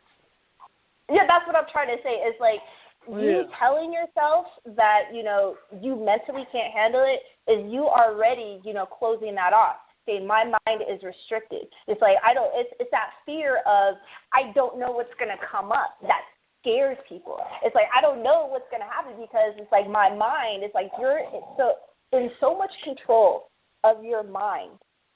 Right. That anything outside of it scares you. And that's why people say it's like you need to go out your comfort zone. You need to experience things that push you so that you have an understanding what it does to you, not based off of, what, Tom, Dick, and Harry said what happened to them, because that's them. You are in a different mind state. You are aware of the possibilities. And again, in no way are we promoting the usage of shrooms, marijuana, alcohol, or any other drugs or anything of that sort, or herbs. We're just speaking an opinion about it. Continue. Right, but see, what I'm saying is I was saying that because of what I experienced with weed. Some I don't know what I had before, but I had bad trips, so I don't really smoke weed like that because it's like a hit or miss. It depends on, you know what I mean? So, like, sometimes it's really good, and then sometimes it's like, that's why, and that's why it's important to understand what you are intaking, because a lot of people don't know. A lot of people know of the different names of, the different types of weed out there, but they don't know the strands. They don't know, that certain strands make you fall asleep. They don't know that certain strands make you, want to eat or make you, mentally active. And it's like when you become more aware of the different effects of the plant, then you become more informative of yourself, of the possibilities of what can happen. So that's what I'm seeing is that, like, I understand, you have a certain idea and you think that in your mind, it may go crazy. It's like, no, you are in control of your mind. You know what's going on. It's just that you need to be more informed of, the different aspects of what the plant does. That's why it's like that person, that person was drawn to you because you have questions about this. You have questions about, these different types of, plants and herbs, that give effects. And it's like, but you have to understand, what those effects are by doing the research. Once you get comfortable. I've never tried, like, I've never thought about that until I met this person, to be honest with you, that's why I asked, like, why am I attracting that type of person? Yeah. I don't. I want to go real quick. Let's see. Let me chime in for a moment. When you when your energy is in a state to where it's open and wants to experience new things arise. So you may not be sitting around thinking of popping shrooms, but your energy is like, damn, I want to experience something different, something new. So what happens? Yeah. Somebody that sits around or likes to, pop shrooms shows up at your doorstep. And it's just a matter of now choices. Do you choose to do that and then accept whatever happens from that choice, cause and effect? Or do you say, I'll pass on that. What's the next new experience that's going to show up at my doorstep? Because that's all life is. It's just revolving doors of opportunities. And then choice is very key in all of that. And when it comes to you talking about, how marijuana affects you and shit, you got to think about today, too. A lot of these things are, like, on like, steroids these days. Like, they're very... it's totally different. It's totally different. So everybody thinks like... Everybody wants to do it like there's some big shot because they watch YouTube videos of people rolling up blunts that are the size of your bed, and smoking it. But it's like, hey, for you might need to just do one puff and pass that shit and never touch it again. And again, that's how I am. In no way are we promoting the usage of any kind of substance at all. You have to repeat it like 55 times, boys. Sometimes I swear. Look. Let me say something though. Clearly, I do, and I'm just thinking ahead because I know there's always somebody that stumbles upon the video and comments, and it's like, yo, did you not just miss the point all the way off? Like, if you just missed the whole pool when you're trying to dive into it, and just landed somewhere off in the bushes over there. Because it's like nobody was saying that. Nobody was saying that at all. So that's all. And plus, I'm just being funny. I'm having fun. It goes back to, people, the majority of people, listen to respond than to actually, listen to understand. That's true. So it's like, for them, it's more so of the whole, superiority thing. It's like, oh, you said this, so that must mean X, Y, and Z. So, how do you feel about that? What the heck? Ego. Like, what's going on? Thing. But back to what we were talking about. I agree with Boyd. It's just a new experience. It's something new. That you may have, like I said, questions about. And yes, it is very true. It's up to you to make that choice on what you're going to do. Are you going to do more research into it, ask more questions, or look into other, aspects of what it means? So, but the one thing I will say is, like, it's very helpful to remember not to limit your mind. Don't turn down, is that what you're saying? No. I'm reading between the lines. Don't limit yourself. Try that it's shit. Like, but it's more so based off of your own comfort, about what you are comfortable in and what you really want the intention of it to do for you. Because a lot of the times, people go into using substances to reach a certain state, or like Boyd said, to attract a certain spirit. So it's like when most people go out to drink, they're drinking to feel liberated, to do things or experience things that they usually wouldn't have the courage to do. That's true. And so it's like, you step into that energy because it's like you that's the intention that person wanted. Just like if somebody's smoking weed, their intention may be to, relax, so it's like that's why they do that. So it's like you have to understand your intention of when you're going to do something and how that affects the overall result. So it's like because you saying that you already gonna have a bad situation is the spell, is the incantation, is the prayer, is what you're saying you want to happen. And you're like, damn, I knew this was gonna happen, and it's like, it's gonna happen. You said it was. Well, I said that because of my bad experiences with weed. That's why, and it's a minor, like shrooms is like on a whole nother level. So I'm like, well, damn, if I was like wilding on this shit, then shrooms, it's on steroids. Like, you're definitely right. And that's why I say it's like, to do your research, because they have totally two different effects. That really is the key about it, is to know, what type of substance or what types of things make up these plants to give that result. Like weed, since we're talking about weed is, it's something that has THC. That's really the focus, and CBD, which, react a certain way in your body and your mind, depending on what the strand is. Shrooms, on the other hand, are psychedelic. They deal with a whole different aspect of the mind. They don't deal with aspects of the body. It's all about the mind. So that's the difference in, what you're going to feel and what you're going to experience, because it's more focused on your mental state of mind. That's why a lot of people, when they take psychedelics, they have crazy experiences, because it is based off of their mind, and what they are perceiving, how they're intaking information. So, right. When you said, like, I'm going to lose my mind, I'm going to be this, it's like, no, don't say that, because that's really going to happen. You will see some crazy shit, and you'll be like, oh my God, I'm crazy, And it's like, no, you have to, like I said, keep that focus, keep that clarity, because you can take that.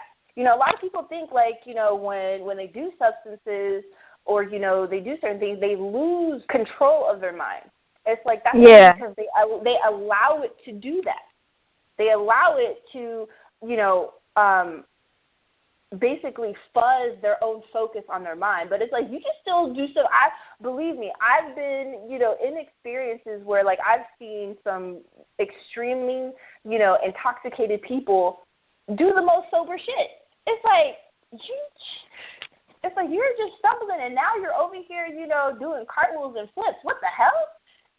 So it's really about, it's just harder to keep that focus because you're juggling, this substance that is opening, these different aspects, these different energies within yourself that usually are not open.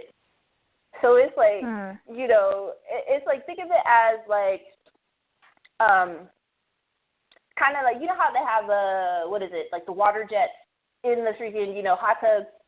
You turn one on, it's jetting, and then you turn like 7 more on, and all these crazy bubbles are going in. That's like kind of how it is, when you take a substance. It's like first initially you have your one jet, and then you add these others, and it's like all kinds of stuff is going on. So it's like you lose that clarity. Focus. Yeah, that clarity and that focus, and you're just going, doing whatever because you're not focused. So, what I am recommending to you is to do your research. And you may want to try something that isn't shrooms at all. You may be drawn to some, magic tea or something, that some chamomile. Yeah, that might work better. Chamomile tea. I've had that. Chamomile tea and get that third eye bumping a little bit. You get you some chamomile, Well, and that's the thing. And that's the thing is, and that's what I'm saying to you is like it may not be that this person. It may not be that this person came, for you to try the shrooms, but to, show you that there are different plants out there, different things out there that are natural that can have a very positive effect on you. Yeah, if nothing else, so it was an opportunity to research not to be closed something off you never to, exactly, not to be closed off to those different things because of fear of what these other things gave you. Before we continue, we're about to go into the after hour. If you're listening somewhere on a stream, it's about to shut off in about 60 seconds. But you have, unless you're on the line, and the number's 215-335-5822. I doubt you'll get in time, but you can try. But yeah, continue. No, that's all I was gonna say. I'm done. No, but it might not have been about, hey, try it and try shrooms. It could have just been research something you've never researched before and learn something new. Because, how often, if people really ask themselves, how often are you, not you, I'm not attacking you, I'm not talking about you in a vacuum, I'm just using the term you. How often does a person go outside their comfort zone and learn something that isn't of their normal taste and realm and, something that their friend didn't mention and, something that their parent didn't mention, that really research something that's different and on a whole nother plane. It's not that common. If it was that common, people wouldn't be as small-minded as they are about the most simplest things in our reality, like how, how someone's hair looks or some shit like that. It's like, you can't even handle the choices somebody chose to make with their own damn hair. You already know. You're right about that. Looking into nothing different. You know what I'm saying? So, So it could have just been the research. And I was just wondering because I was just like, I'm not into drugs, and then here I attract someone that was just on shrooms, and I was just like, okay, like. Yeah, like if you get into that research, you'll discover a lot of like indigenous people of like South America, and even in like the Druids people in like Ireland that like really used a lot of those kind of things to alter their mind and tap into different like dimensions for short periods of time and extract information and bring it back into this world.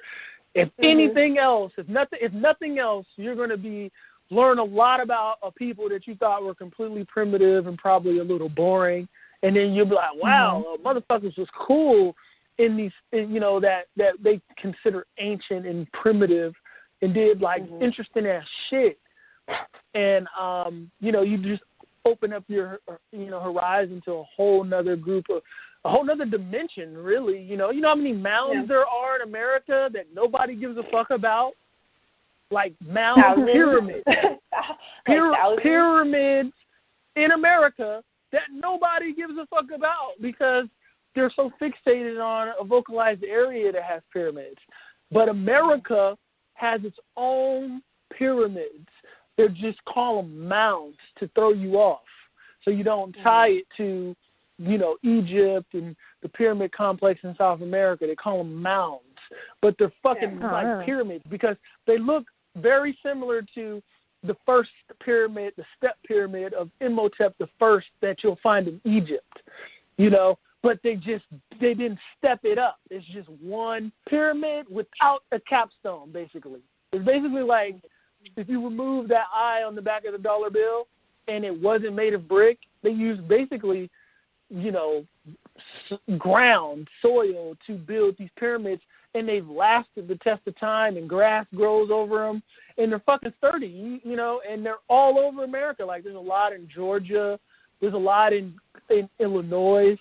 You can find them all over the United States. If anything else, you're going to discover, the people that built were doing that cool-ass shit, because people tend to look over America, go to other places to go to look at something cool as they want to travel, but it's like, yo, there's a lot of cool shit here. Like, I've been to mounds in America.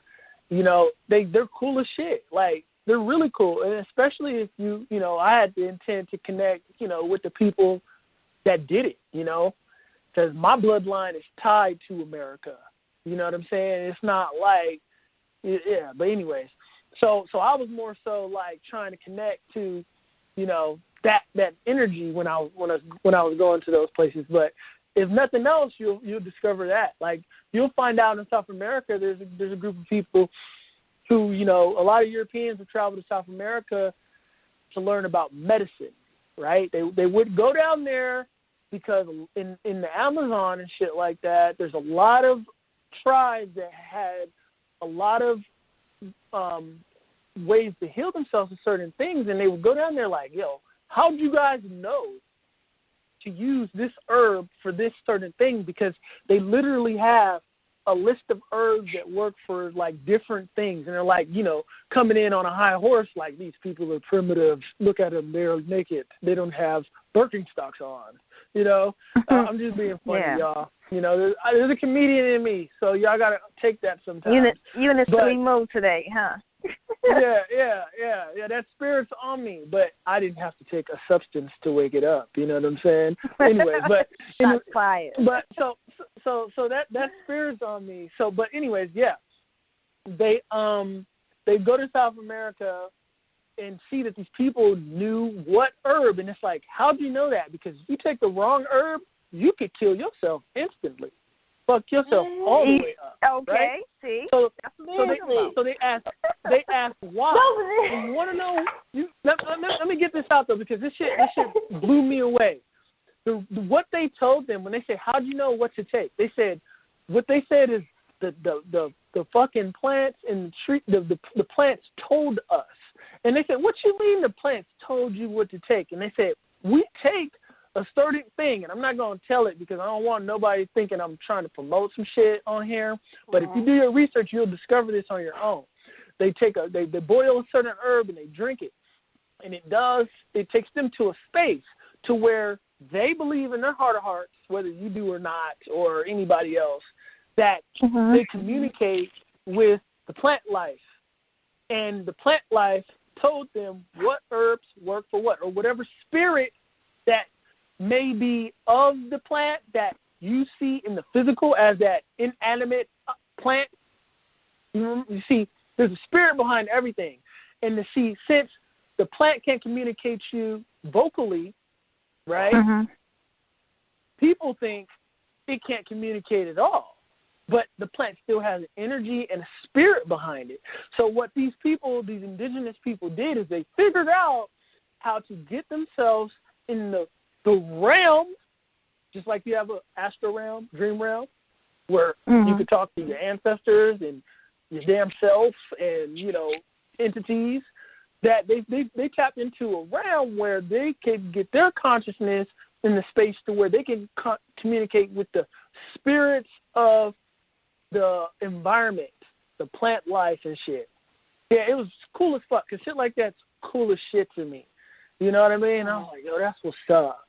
But, yeah, that's, if anything else, if nothing else, I mean, you know, you're just going to get into a whole bunch of cool, you know, research, you know, and because it's pretty cool, because people don't know what, you know, we think because we have these iPhones that, like, we're the cream of the fucking crop, but we're actually, in my eyes, a result of the fall. You know, like, we're on our way down, because, like, they had much more deeper things on the brain back then, and they were doing way cooler shit. Like, we can't even build a pyramid. Yeah, we can't build the pyramids in South America, and we can't build the pyramids in North Africa. I had to say that because I just went to a university. I'd take my sisters to a university, and they had a museum, and they literally had an Egyptian area, and then they had an area that had a sign that said African art. And I'm like, is it just me, or is Egypt not in Africa all of a sudden? Like, did it teleport? Did it just teleport out of Africa? They want to separate it. But anyways, yeah, I don't know what the hell I was talking about just now. We were talking about before I did a tangent. You did. I like listening to you, so I just listen. You go off a tangent a lot, but this is what you were talking about. We were talking about as far as attracting certain energies, and I was also going to ask, like, you was talking about manifesting, I guess, certain energies or attracting certain energies that you want, and you said you have to take on that energy. Do you mean by becoming that type of energy or person or whatever you say? Like, is that what you meant when you said that? Okay. So I'm going to clarify it, but I'm going to clarify it in detail because that's how I roll, right?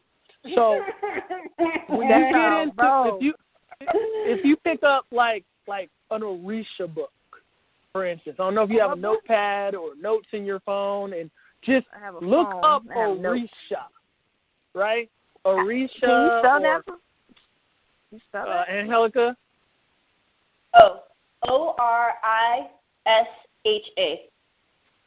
Okay. Oh, literally Orisha. Okay. Yeah. Orisha. Or any kind of book on, like you can get the Encyclopedia of Spirits. That's a very good book because it has everything from the Orishas, from the Greek pantheon, from the motherfucking Celtic pantheons, from every pantheon. I don't know what you're talking about right now. Okay. Encyclopedia of Spirits. That's Orisha? No. It's another book. It's a separate book. Yeah, it's like you don't need another book unless you're trying to cross-reference, which is cool. You need to get many books on the same subject because then you gain more surety in what you're reading and what you're learning and what you know, right?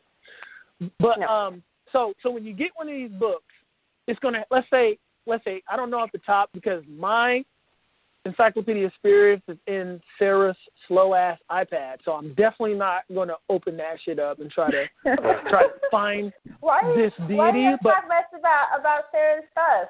That's messed up. Well, you're probably if Sarah around, she gonna get you. Well, it used to be my iPad, but I have like so many books on it. I think it's now that it's Sarah's, iPad. It's slow. Now that it's Sarah's, it's a slow ass iPad. That's horrible. She looked at me. She looked over at me like, why are you talking shit? But, you know. That's why I said she going to get you. But basically, let's say you were looking at, like, Oshun, for those that would try to give me the evil eye if I would have said Aphrodite just because they're stuck on, appearances. But let's say you looked up, oh, shoot. Yeah, I know, but that person, why he using the European pantheon? Why he not using the Egyptian pantheon or the Orishas? Why can't you go to the Taoists? Why can't you go to China? Why can't you use those? Wait a minute, guys. Hold on. You guys are all over right now. What? Before you go on, because you threw out a book and you didn't even educate me on what it was, or what is Orisha? What is that? Okay. Oh, okay. I was getting around to it. Orisha. You're gonna find many books on Orisha. So I don't know if there's a book called Orisha, but what the Orisha is basically a pantheon, meaning a group, a family of energy, energies that manifest in the flesh or outside the flesh in the realm.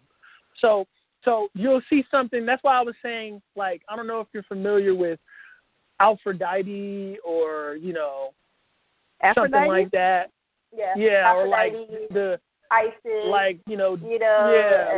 I'm not really Aries, Jupiter. I know of them, but I'm not really familiar. Okay. Okay, so what they are in their original usage until people forgot what the fuck it was for and started worshiping shit was showing you what kind of different spirit energies, the energies that manifest you speaking to me right now, you were born a template, one of them. It's up to you to figure out who it is by getting one of these books, reading the attributes, and being like, damn, I'm into all this shit. This is me right here.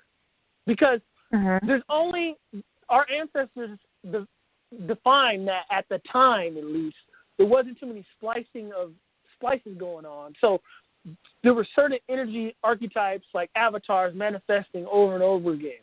It doesn't go outside. It's like basically like how there's only a certain amount of signs you could be in terms of your zodiac, right? You're either a Scorpio, Pisces, this, that, and the other. That's basically that goes deeper than that, but go ahead. Of course it does. But in terms of what the attributes of each sign is, but ultimately what most are missing is that you're either one of the 13 or 12, depending on who you're talking to. Nothing. Right. No one's coming down here saying, I'm a bat. Right. From a surface level, I get what you're saying. So yeah, basically from what I'm talking about, in a nutshell, I was tying it to how the Orishas is a defined system like the zodiac signs. A defined system. I'm speaking in a vacuum. I know exactly where I'm going. So when you look through a book of Orishas, it's going to give you a list. And the list is going to have different names. They're going to be male and female, how they articulate them.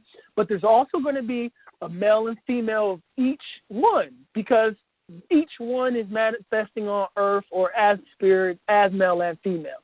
When you read the attributes, just like your zodiac, when it started getting deeper, right, it'll say, these colors, these smells, this kind of personality, this kind of spirit.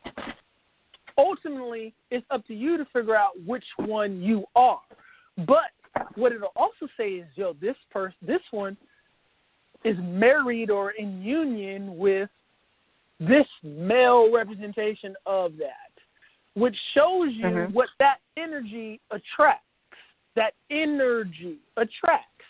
So what you can do consciously, since you have the system, is you can turn on different ones. You don't have to stay what you were born as, like a factory setting spirit. Like you can say, I like the elements of Aries, but I don't like how he's so much into war. Let me add a little bit of, let me jump above that and be Zeus. Zeus is all of them all together, tied up into daddy. He's their daddy. He's a daddy. He can be everything, but he's who he is, and who he is a unique one. Everybody else is just a fraction of him. You see? So you can go into that, and then since these things are just in you, you can, put up on your altar if you have one, or wear these colors, and what they do is it speaks to that thing inside of you, because if nothing else, you have an ancestor that's present in your DNA that was one of the pantheon. And since that DNA is in you, by speaking and talking to and poking at these things that they say, attract or wake up some of these archetypal energies, it basically wakes it up in your DNA, which gives you now a new playing field of what you're going to attract and what you have with you. Like, there's certain ones that have the ability to work with music, for example. So you can speak with those as you're a musician, and then what happens is you wake up that aspect in you, and you'll see, like, for me, I always see when a famous musician is working with one of the deities. I can always see it, whether, no matter who they are. I'm not going to call out anybody right now because that's my secret. I'll be giving away enough secrets. I'm just playing, y'all. I'm just playing. I'm in a good mood. I'm in a real good mood. But I see. What spirit is this? But what you can, I have no clue. But what you can do is you can start working with those things, and it helps you do the work you need to do, in a sense. And don't forget also, your ancestors are the same. So if you're conscious, you probably have an ancestor that can help you with anything. And just, you can just focus on trying to connect with your ancestors. And you should watch that movie. Dee really put me on this movie. It's called Coco. It's Coco. It's an animation. Movie called Coco. And it's an animation movie? Yeah, it's an animated movie. And okay. Little boy, it's a movie about honoring your ancestors, but the little boy ends up going to the world of the afterlife, and he's searching for his grandfather to give him approval. They don't tie this together, but basically what the boy was doing was trying to call on his ancestor that was a musician. It's actually, he's really a musician too. So if you're musicians can really feel that shit. You can feel it. Because what he was doing was he was trying to get his grandfather, who was a musician, to work with him in the physical realm to help project his musical career. But in the movie, it's only telling it as he needs approval from his grandfather, one, so he can get back, and two, that's what he was trying to do. He was just trying to get back. But he needed approval to do his musician work, because what happens is your ancestors will walk with you. They'll move with you. And this is where you get in religion. I have guardian angels. I have angels, right? Yeah.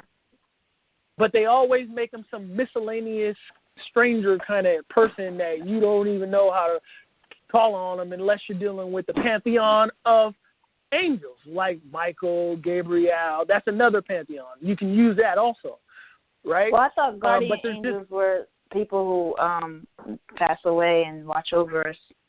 That's what I thought. That ain't wrong. That can be what it is too.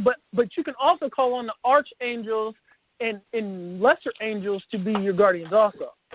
You see what I'm saying? That's just there's a holistic perspective of everything, and then there's like shit that's right, but it's just right in that area, right? In a way, it's right, but it's not. It's just another way too that's also right. They're both right. One's not wrong. Knowing all of it may benefit you more than just knowing one aspect, though. The only thing about when you start dealing with the angels is there's no females. So if you're a woman and you just want to be able to have that passion of knowing you're dealing with a female archetype, there isn't one in the angel system. They're all males. So that, you know what I mean? So, but your ancestors, you can do it with your ancestors also. And you can also interact with people you didn't even fucking know that are musicians. A lot of times in my life, I will be sitting with, and it freaks me the hell out, but I'm kind of used to it now. I'll be sitting like with my keyboard, and then I'll see somebody, my mind's eye looking at me, and they'll be like a fucking musician that was famous and passed away or some shit like that. And then I know right then that spirit is with me while I'm like working on this music. You see what I mean? I get like see him looking at me in my mind's eye, because when you know, people, when you're creating and you know how you know that it's about relaxing and clearing the mind, you open up, and that's why you're more productive when you're open and not thinking. But see, what can also happen is, you know, this is a whole nother show, but like you can just find yourself in a situation where you end up channeling shit. And that's where people make the mistake with me of being like, feeling like they need to tell me, you know, where if like something I've done reminds them of something, I'm like, okay, you know, like I clearly understand when I'm making music. Like I love making music without trying. So my intent is to, you know, see what I end up pulling from the other side. So if it sounds like something, it sounds like that, not because I tried to make it sound that way. I literally sit down, make my beat in like 30 minutes, write the song, and record it, and just put it out. Like, hey, this is what you're getting. I'm gonna improve. You know what I mean? I'm not sitting around like I want to sound like this person. Right? That won't work for me. You know, that don't work for me, because I do my magic. I don't tell you. I'm not telling you are your own genie to just be sitting around trying to intellectualize myself into writing a song or something like that. No, I'm telling you that because I understood this by, you know, sitting around, making music when I'm thinking, making music when I'm not thinking, understanding what's going on when I'm thinking, understanding what's going on when I'm open, then realizing as I became more adept to certain information, when I got like an energy working with me while I'm making music, and when it's just me making the music. Because you can tell when somebody's like hopelessly trying to copy somebody, and then you can tell when that spirit of somebody is just in it, but it's still different. When that happens, it's channeling that's going on. Like, you know, I think I channel a lot then, because I never try to sound like people. Yeah. So you may. You know, you never know. But if you ever be like, because I don't even think about it at all. I just do it, and then I just say if I like it, and I like it. I get technical when it's like mixing and shit, and I'm like, oh, this is the shit I don't like, but I'm trying to learn and get better. You and me both. The growing pains, you know. So, but yeah, you got the pantheon. Like there's certain spirits in all the pantheons, archetypal energies that deal with music. Oh, really? You see, yeah, that deal with music, and you may very well just be one off the rip, and just knowing that by finding yourself in a book gives you all the more confidence being who you are, and you stop second guessing yourself, because you're like, hey, this is what I got dominion over. Why am I second guessing myself? You see what I'm saying? So you just get a book like Encyclopedia Spirit. It's in alphabetical order, but what you should do is Google like if you're in the arts, Google I'm gonna use this word in quotation marks, God of the arts, music? Like God in quotation marks. Okay. Yeah, of the arts or of music, and then you get a list from every damn culture. And then because these are more like demigods, more like overlord type, not from an evil perspective, but just like dominion of realms. Like you got creators, you got the great architect of the universe, and then you have these lesser, lower G, like undercase G deities. They're not uppercase God, they're lowercase gods. You got lords, you got Lord God. See, people don't really understand, like, look at that. Like, wait a minute, what's the difference between a Lord and a Lord God? Why is God uppercase here and lowercase there? It's rank. But anyways, you got demis and shit like that. And a lot of these, you know, when you start looking at, like, everyone understands I've seen, like, the Hercules cartoon from Disney. Hercules is a demigod. He's half, right? His daddy is up on Mount Olympus, but Hercules is got gifts on Earth, but he's basically trapped on the Earth plane. He has to, you know, he can't really get up to Mount Olympus. He's to have dominion over a certain kind of thing down on Earth, and for Hercules, he was like a protect and serve type guy, right? Mm-hmm. But he was a lord of a certain. He would have been a lord of a certain realm, in a sense. But so that's where the humans are, in a sense. If you're like one of these spirits that came through, you might be lord of music or some shit like that. You could just be lord of making shit out of bottle caps. You know, I'm just being real. Like, hey, when it comes to making shit out of bottle caps, you the god. And can't nobody fuck with you when it comes to making shit out of bottle caps. You know, you the god body. And that's why it's like that when certain rappers that are knowledgeable of certain kind of spiritual concepts and truths, when they start off their rhyme saying God body.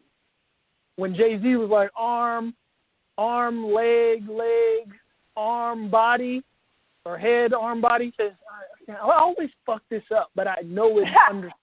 Is our arm, leg, arm, head, which is Allah. Yeah. I was like, yo, I always fuck that up, but I understand it. He's telling you he's in the flesh,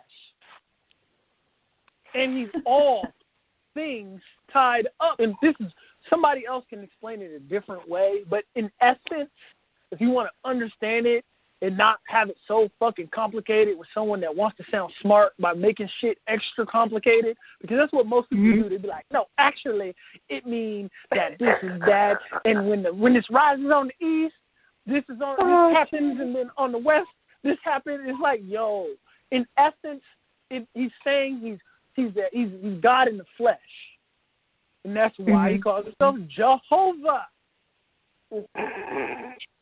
Okay. Well,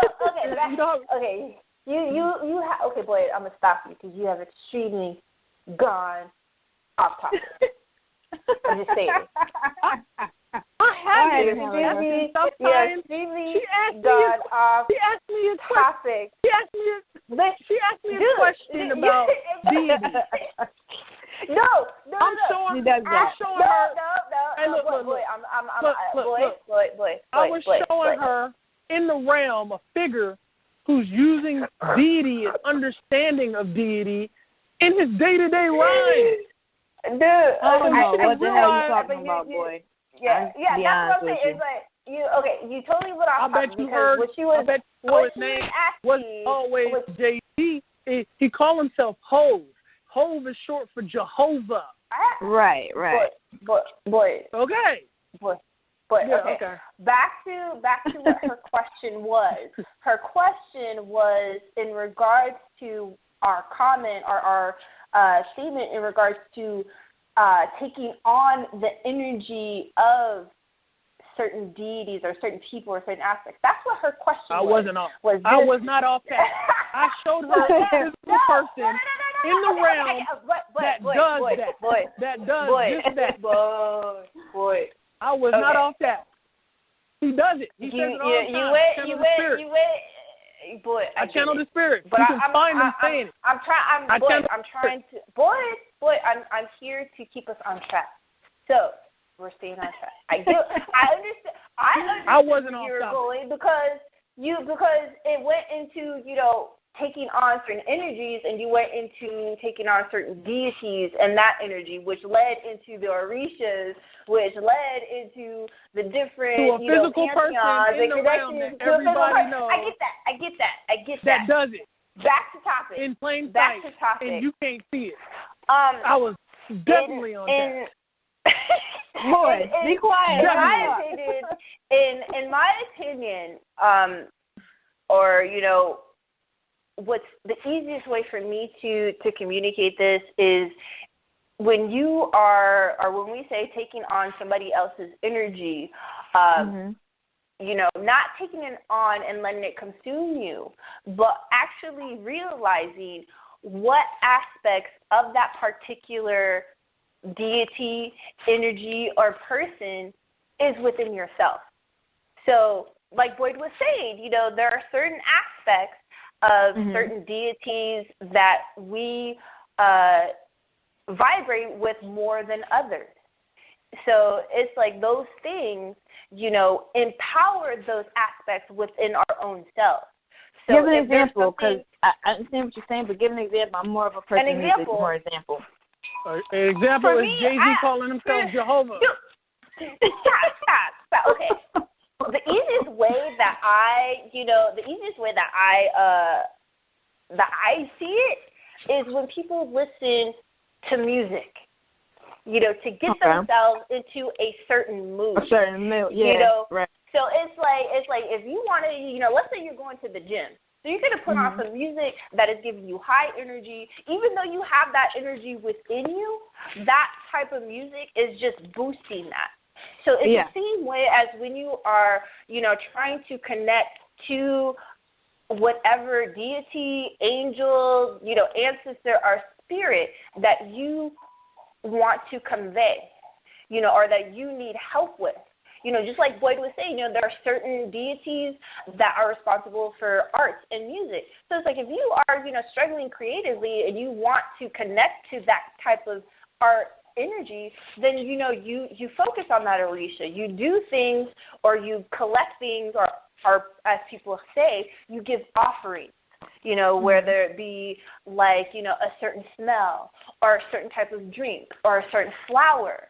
Those are things that give off the vibration of that certain energy or that spirit or that deity, which allows you to attract it and bring it into your space and utilize it.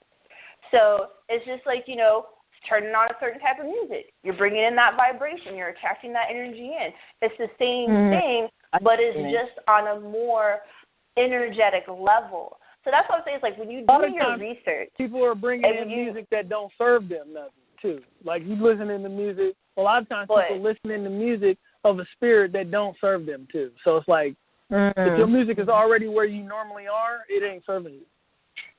Well, what about, I was talking about more like of a person.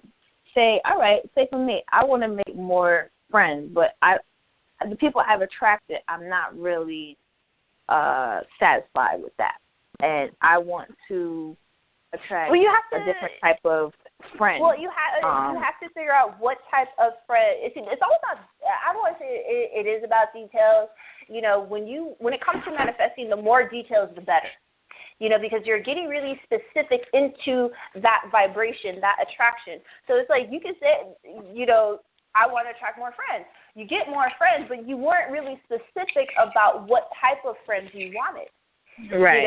So it's like you have to be more specific. Like, I want more friends that, work out more. I want more friends that are more into art. So it's like you have to be specific about those types of things. When manifesting, because, we've mentioned this before, the universe isn't really, unless you actually go into details, it's just going to give you what you ask for. Right. Just like you said, you wanted more friends, you got more friends, but it's not the type of friends that you honestly wanted. But, that happening, is part of your journey because it made you realize or understand that, you asked for more friends and you got them, but now you have to go deeper into the details of those friends and what they will bring to you, and also what you will bring to them. So it's just the process of going deeper into the understanding of how your magic works. Because you asked for friends and you got them. How did you do that? I don't know. You just did in your own way. So now it's like figuring out, that trigger, that made that happen. And then doing it more, but getting more into the detail and seeing how, it comes out. So, those types of energies, in regards to attracting a certain type of group of people, a certain type of, partner, it all really starts with you. Because it's like you have to mentally be prepared to offer those same things. It's like they say, it's like, you want to. It's like you want to be a good friend. You want to be a good friend, and you want to, talk more. You want to be more active. You have to put that out there.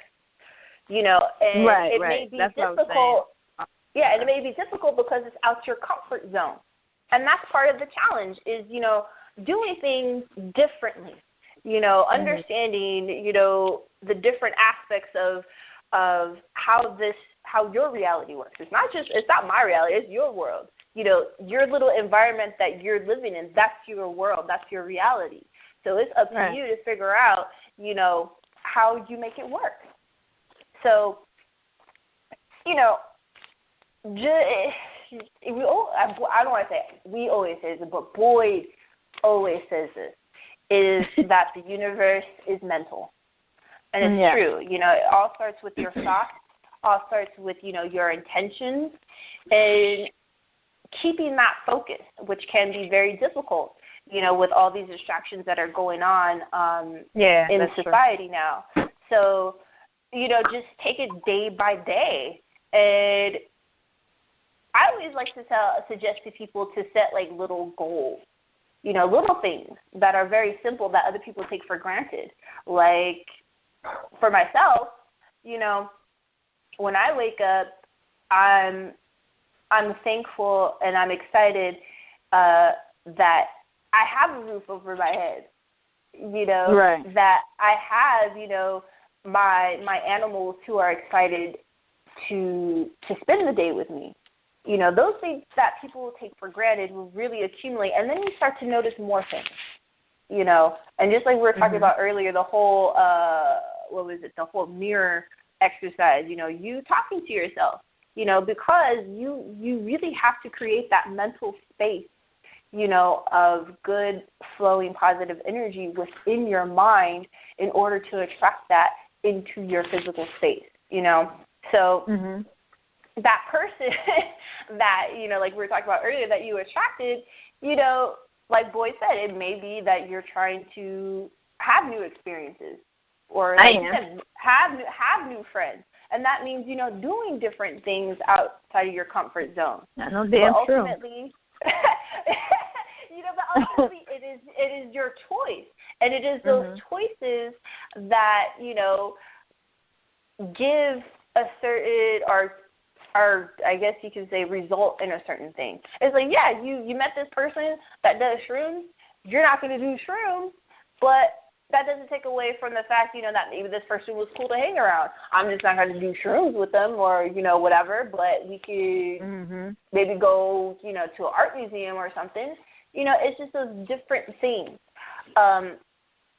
that we really kind of have to be open for and not, closed off or fearful of because it's different, because it's out of our comfort zone.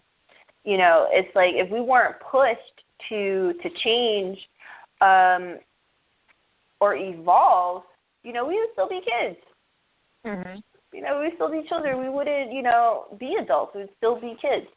And it is because of this growth and the expansion that, we really have to push ourselves and not, like I said before, not to really put these boundaries on your mind or, say things that would be negative, or do things. It's all in your mind. When you say something's going to be this way, that's how it's going to be because you chose it. You chose just like how I how I know I was not off task. I knew it was coming. I knew it was coming, though. I knew it was coming. Because I knew exactly he was going to say that. I can't even conceive how anybody would think, and I'm going to pose this question because I know people are going to listen in the comments on YouTube. Comment if I was off task or not to her question about deity and stuff like that. I was not off task. I didn't say you did, but you just said you went off on a off topic. You started talking about Jay-Z, dude. No, that was completely off topic. No. I would see most people will never look into anything unless they see someone that has amassed something that they desire or has achieved something. What I just did is I tied to you somebody that used deity throughout their rise to align themselves with their outcome that you possibly may or may not be impressed by literally saying they summoned the ancestors and literally calling themselves Jehovah, which is in a pantheon. That's all. It clearly tied to what she was talking about. But I got you. No, I think for me personally, I think it's just based. I think what Angelica's saying is like more of like for people who are not as spiritual. I'm not like on your level of spirituality and Angelica's level. What you was talking about, I was there and I wasn't there. So I think she's saying like bring it, like not dumb it down but modify it, like put it in terms that people who are not on that level of spirituality can understand.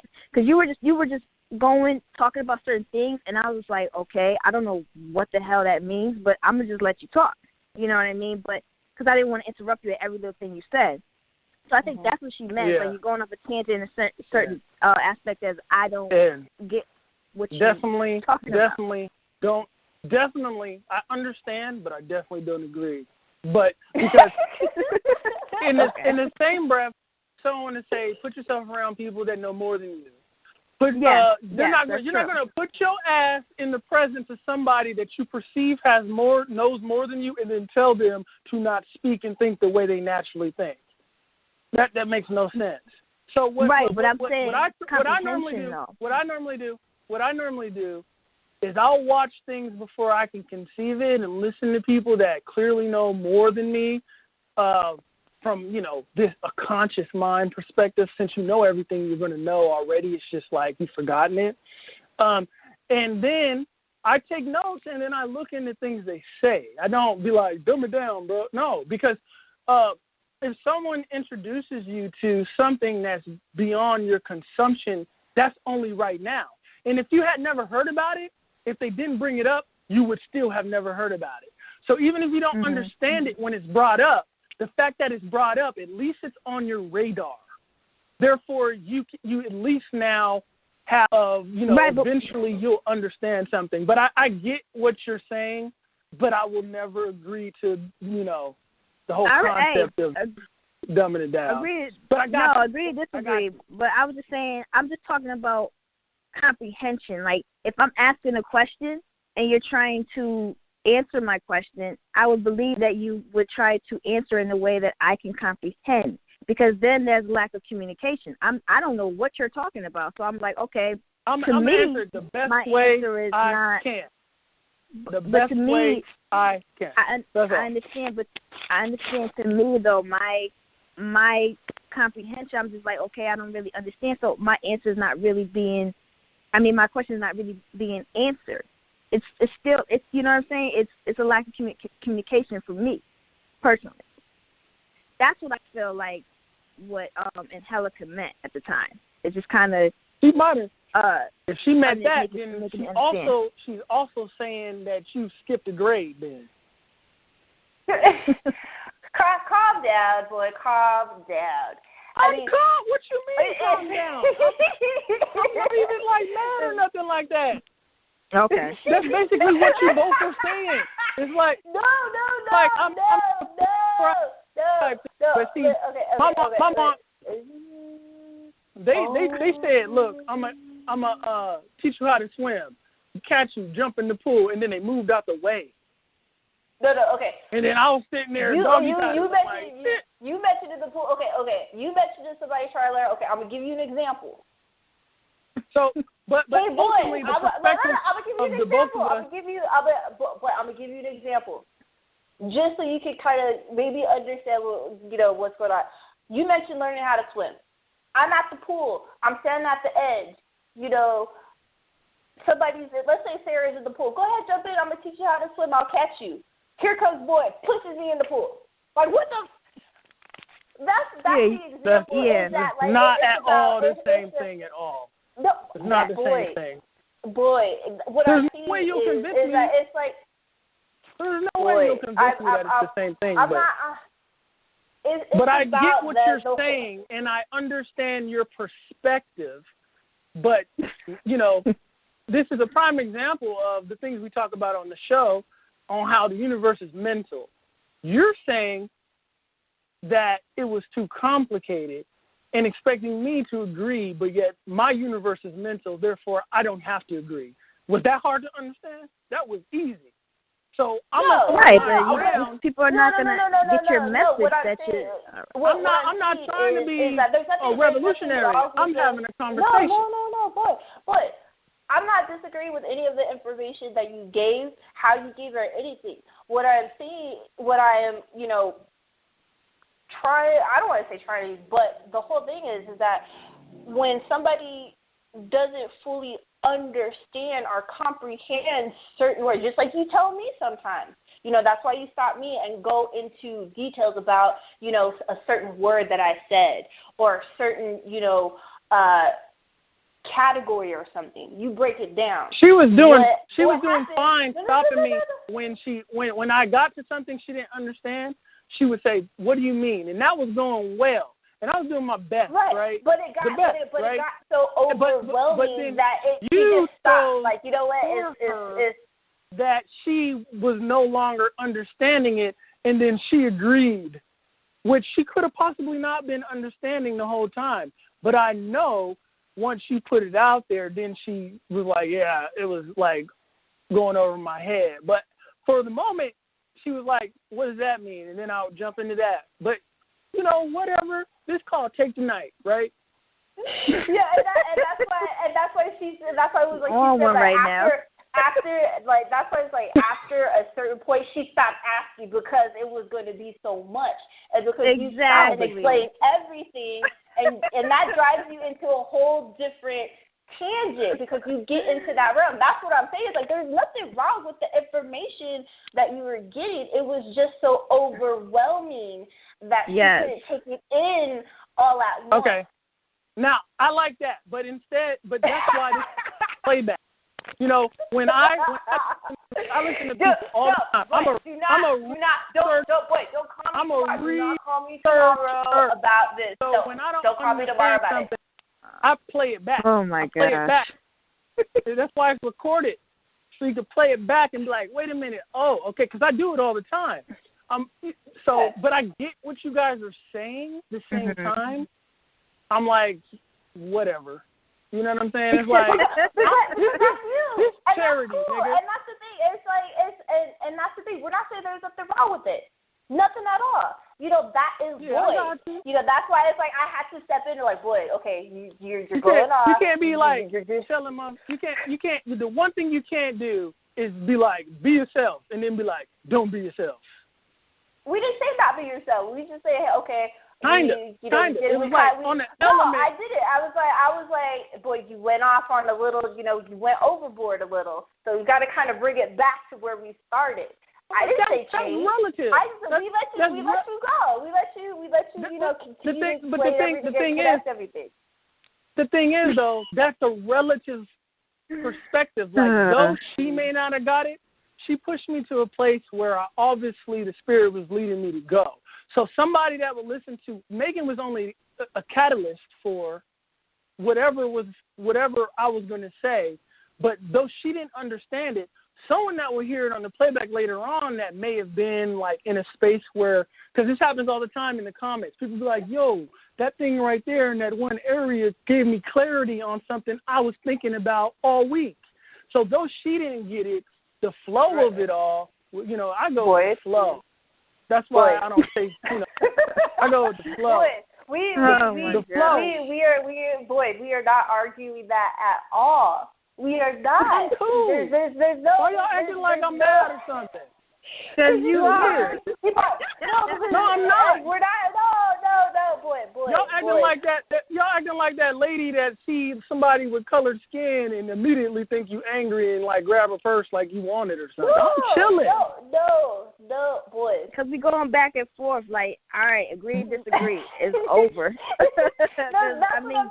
But I definitely wasn't going to be like, yeah, man, I was off topic. I was a quantum computer right there. I was tying all kinds of things together that was making sense. Exactly. And then I'm like, what you mean I was off task? Boy. But I got you though. And I was just being difficult. I was being difficult on purpose because I feel like being difficult. And that's what I'm going with the flow. You know, I'm being difficult now because now you're being difficult. A couple of 10 minutes ago you weren't being difficult. Now you're being difficult. And no. I wasn't mad. Mad and difficult are two different things. Yeah. So, but I'm clearly being difficult on purpose because I'm having fun with it. I'm having fun with this shit. Are you turning into your own troll? Is that what it is? You were on this whole thing about people saying stuff, and now you're going off. Is that what this is about? I don't know what you're talking about, but I do know I'm having a good time. It's true. Having fun. It's true. Having fun with just messing with y'all and just letting it go and not being so conformative about it. You hear me, right? I'm having a good time, laughing about everything. I'm totally laughing about everything because it's freaking hilarious. Okay. It's freaking hilarious. But I do understand what y'all are both saying, though, but I was still going to be difficult because I don't agree.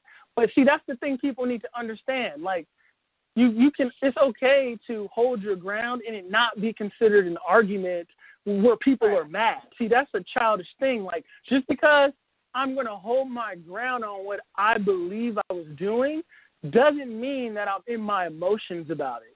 That's the misnomer that most who deal with childish debates get into. Like, you, in a more professional debating scene, you're supposed to be like, wait a minute, I don't agree. Now let me tell you why. And then they that's what it is. That's like in a setting, The Great Debaters, right? You know, everyone saw that movie when it came out, thought it was cool. You know, you're supposed to be able to do that and not be like, oh, you mad. And it's like, you know, that's why, you know, it's not I'm mad or anything. It's just that I don't agree. And I'm going to tell you why, because I have the capacity to do it. Most people, when someone says you're like something, they may not feel like they have the capacity to be able to explain exactly why they were not on task, so they don't, or they're overwhelmed by someone telling them that they were like wrong or something like that. But me, I'm just like, yo, I welcome it. And this, you know, whatever. Like I was on task right there, and I will continue to say that. But I definitely get what y'all were talking about. Nobody is denying that you were off task. Nobody is denying that. Off task means you're not on subject, in my eyes, the way I'm saying it. Like when you say you left the subject, that means I'm off task. But I was on subject. I just had done a little circle and a line over to an area that tied to the direct topic. It was like a sub-topic. It was like a sub-point that tied back to what she was saying, which would have, if she could have got it, she may not have got it, but someone would get it. They would have a eureka moment to where they're like, yo, people in this realm on TV are using something that they spoke about in their day-to-day life and in their music that I can go reference, and they're speaking about it right here. Because a lot of times people be like, they use shows with alternative information as like, yeah, that's something I get into, it's alternative, but where does it have practicality in the world outside where I'm looking at all these people with, all these things? Where is it out there? And I was showing her exactly where she could look for it. Right, that's dope. Deity gotcha. and all of that. Mm-hmm. Jehovah. You know what I'm saying? Oh my God. So yeah. But anyways, eventually we gonna get. See, if you, we're just gonna turn off on us on here. If you would have, if you would have referenced like, big black baby Jesus, I would have been better. Old dirty bastard, I would have been good. No. Big baby Jesus. No, it worked perfect. Because some people look at him and be like, oh, there's no way he's knowledgeable. That's just that whole spiritual high horse shit. But if you pay attention to certain people without having judgment of like where they are or whatever the stuff you heard through the grapevine or whatever it is, you'll be able to then see with clear eyes where certain things have been thrown out that show you the level of information prior to where they are now.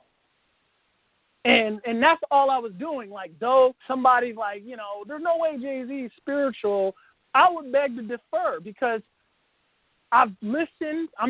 I've listened enough with like listening ears and not just being like a fan. Like a lot of people are fans of stuff, which there's nothing wrong with that. But when you're a fan, you could be into something and not really understand. But see, I tend to analyze things, and then when I hear something, I'm like, oh, wait a minute, was that just read that the other day? And gems are thrown out all the time in music, and people miss it because they're stuck on the melody and the beat and shit, and then no one pays attention to the lyrics anymore. So you don't even get to see where a person's mind at because you're not paying attention to what they're saying nowadays. It's like so much of what we talk about on this show I've referenced in my music, but yet people would miss it or not even care to listen to it. You see, but I don't do it in plain sight. It's not like I'm going to be like singing about like most people do when they make music and they're conscious of spiritual concepts. Like I'm in Kemet and, I built a pyramid yesterday and, I got hella crystals in my lap. It's like, you don't have to do that. Why are you talking about what I did? I made a pyramid yesterday and I got crystals. You spying on me again? No, I'm not. Anyways, thank you. Y'all got to see weird little and Angelica and I do this shit from time to time. Dude, we people spoke, listening. this is. Okay, honestly, this is like 7 hours that Boyd and I have actually spoke today. Like, we actually spoke.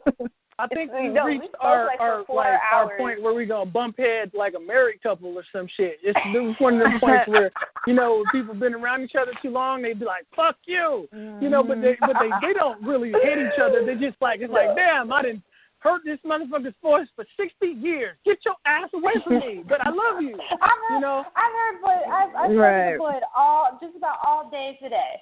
So it's like, I get it. It's like, that's my brother right there. It's like, dude. But before they kick us off, give out your information so people can get a hold of you. Yeah, Angelica. You can find me on social media. That's Facebook, Instagram, and Twitter at serenityscmd.com. My website is www.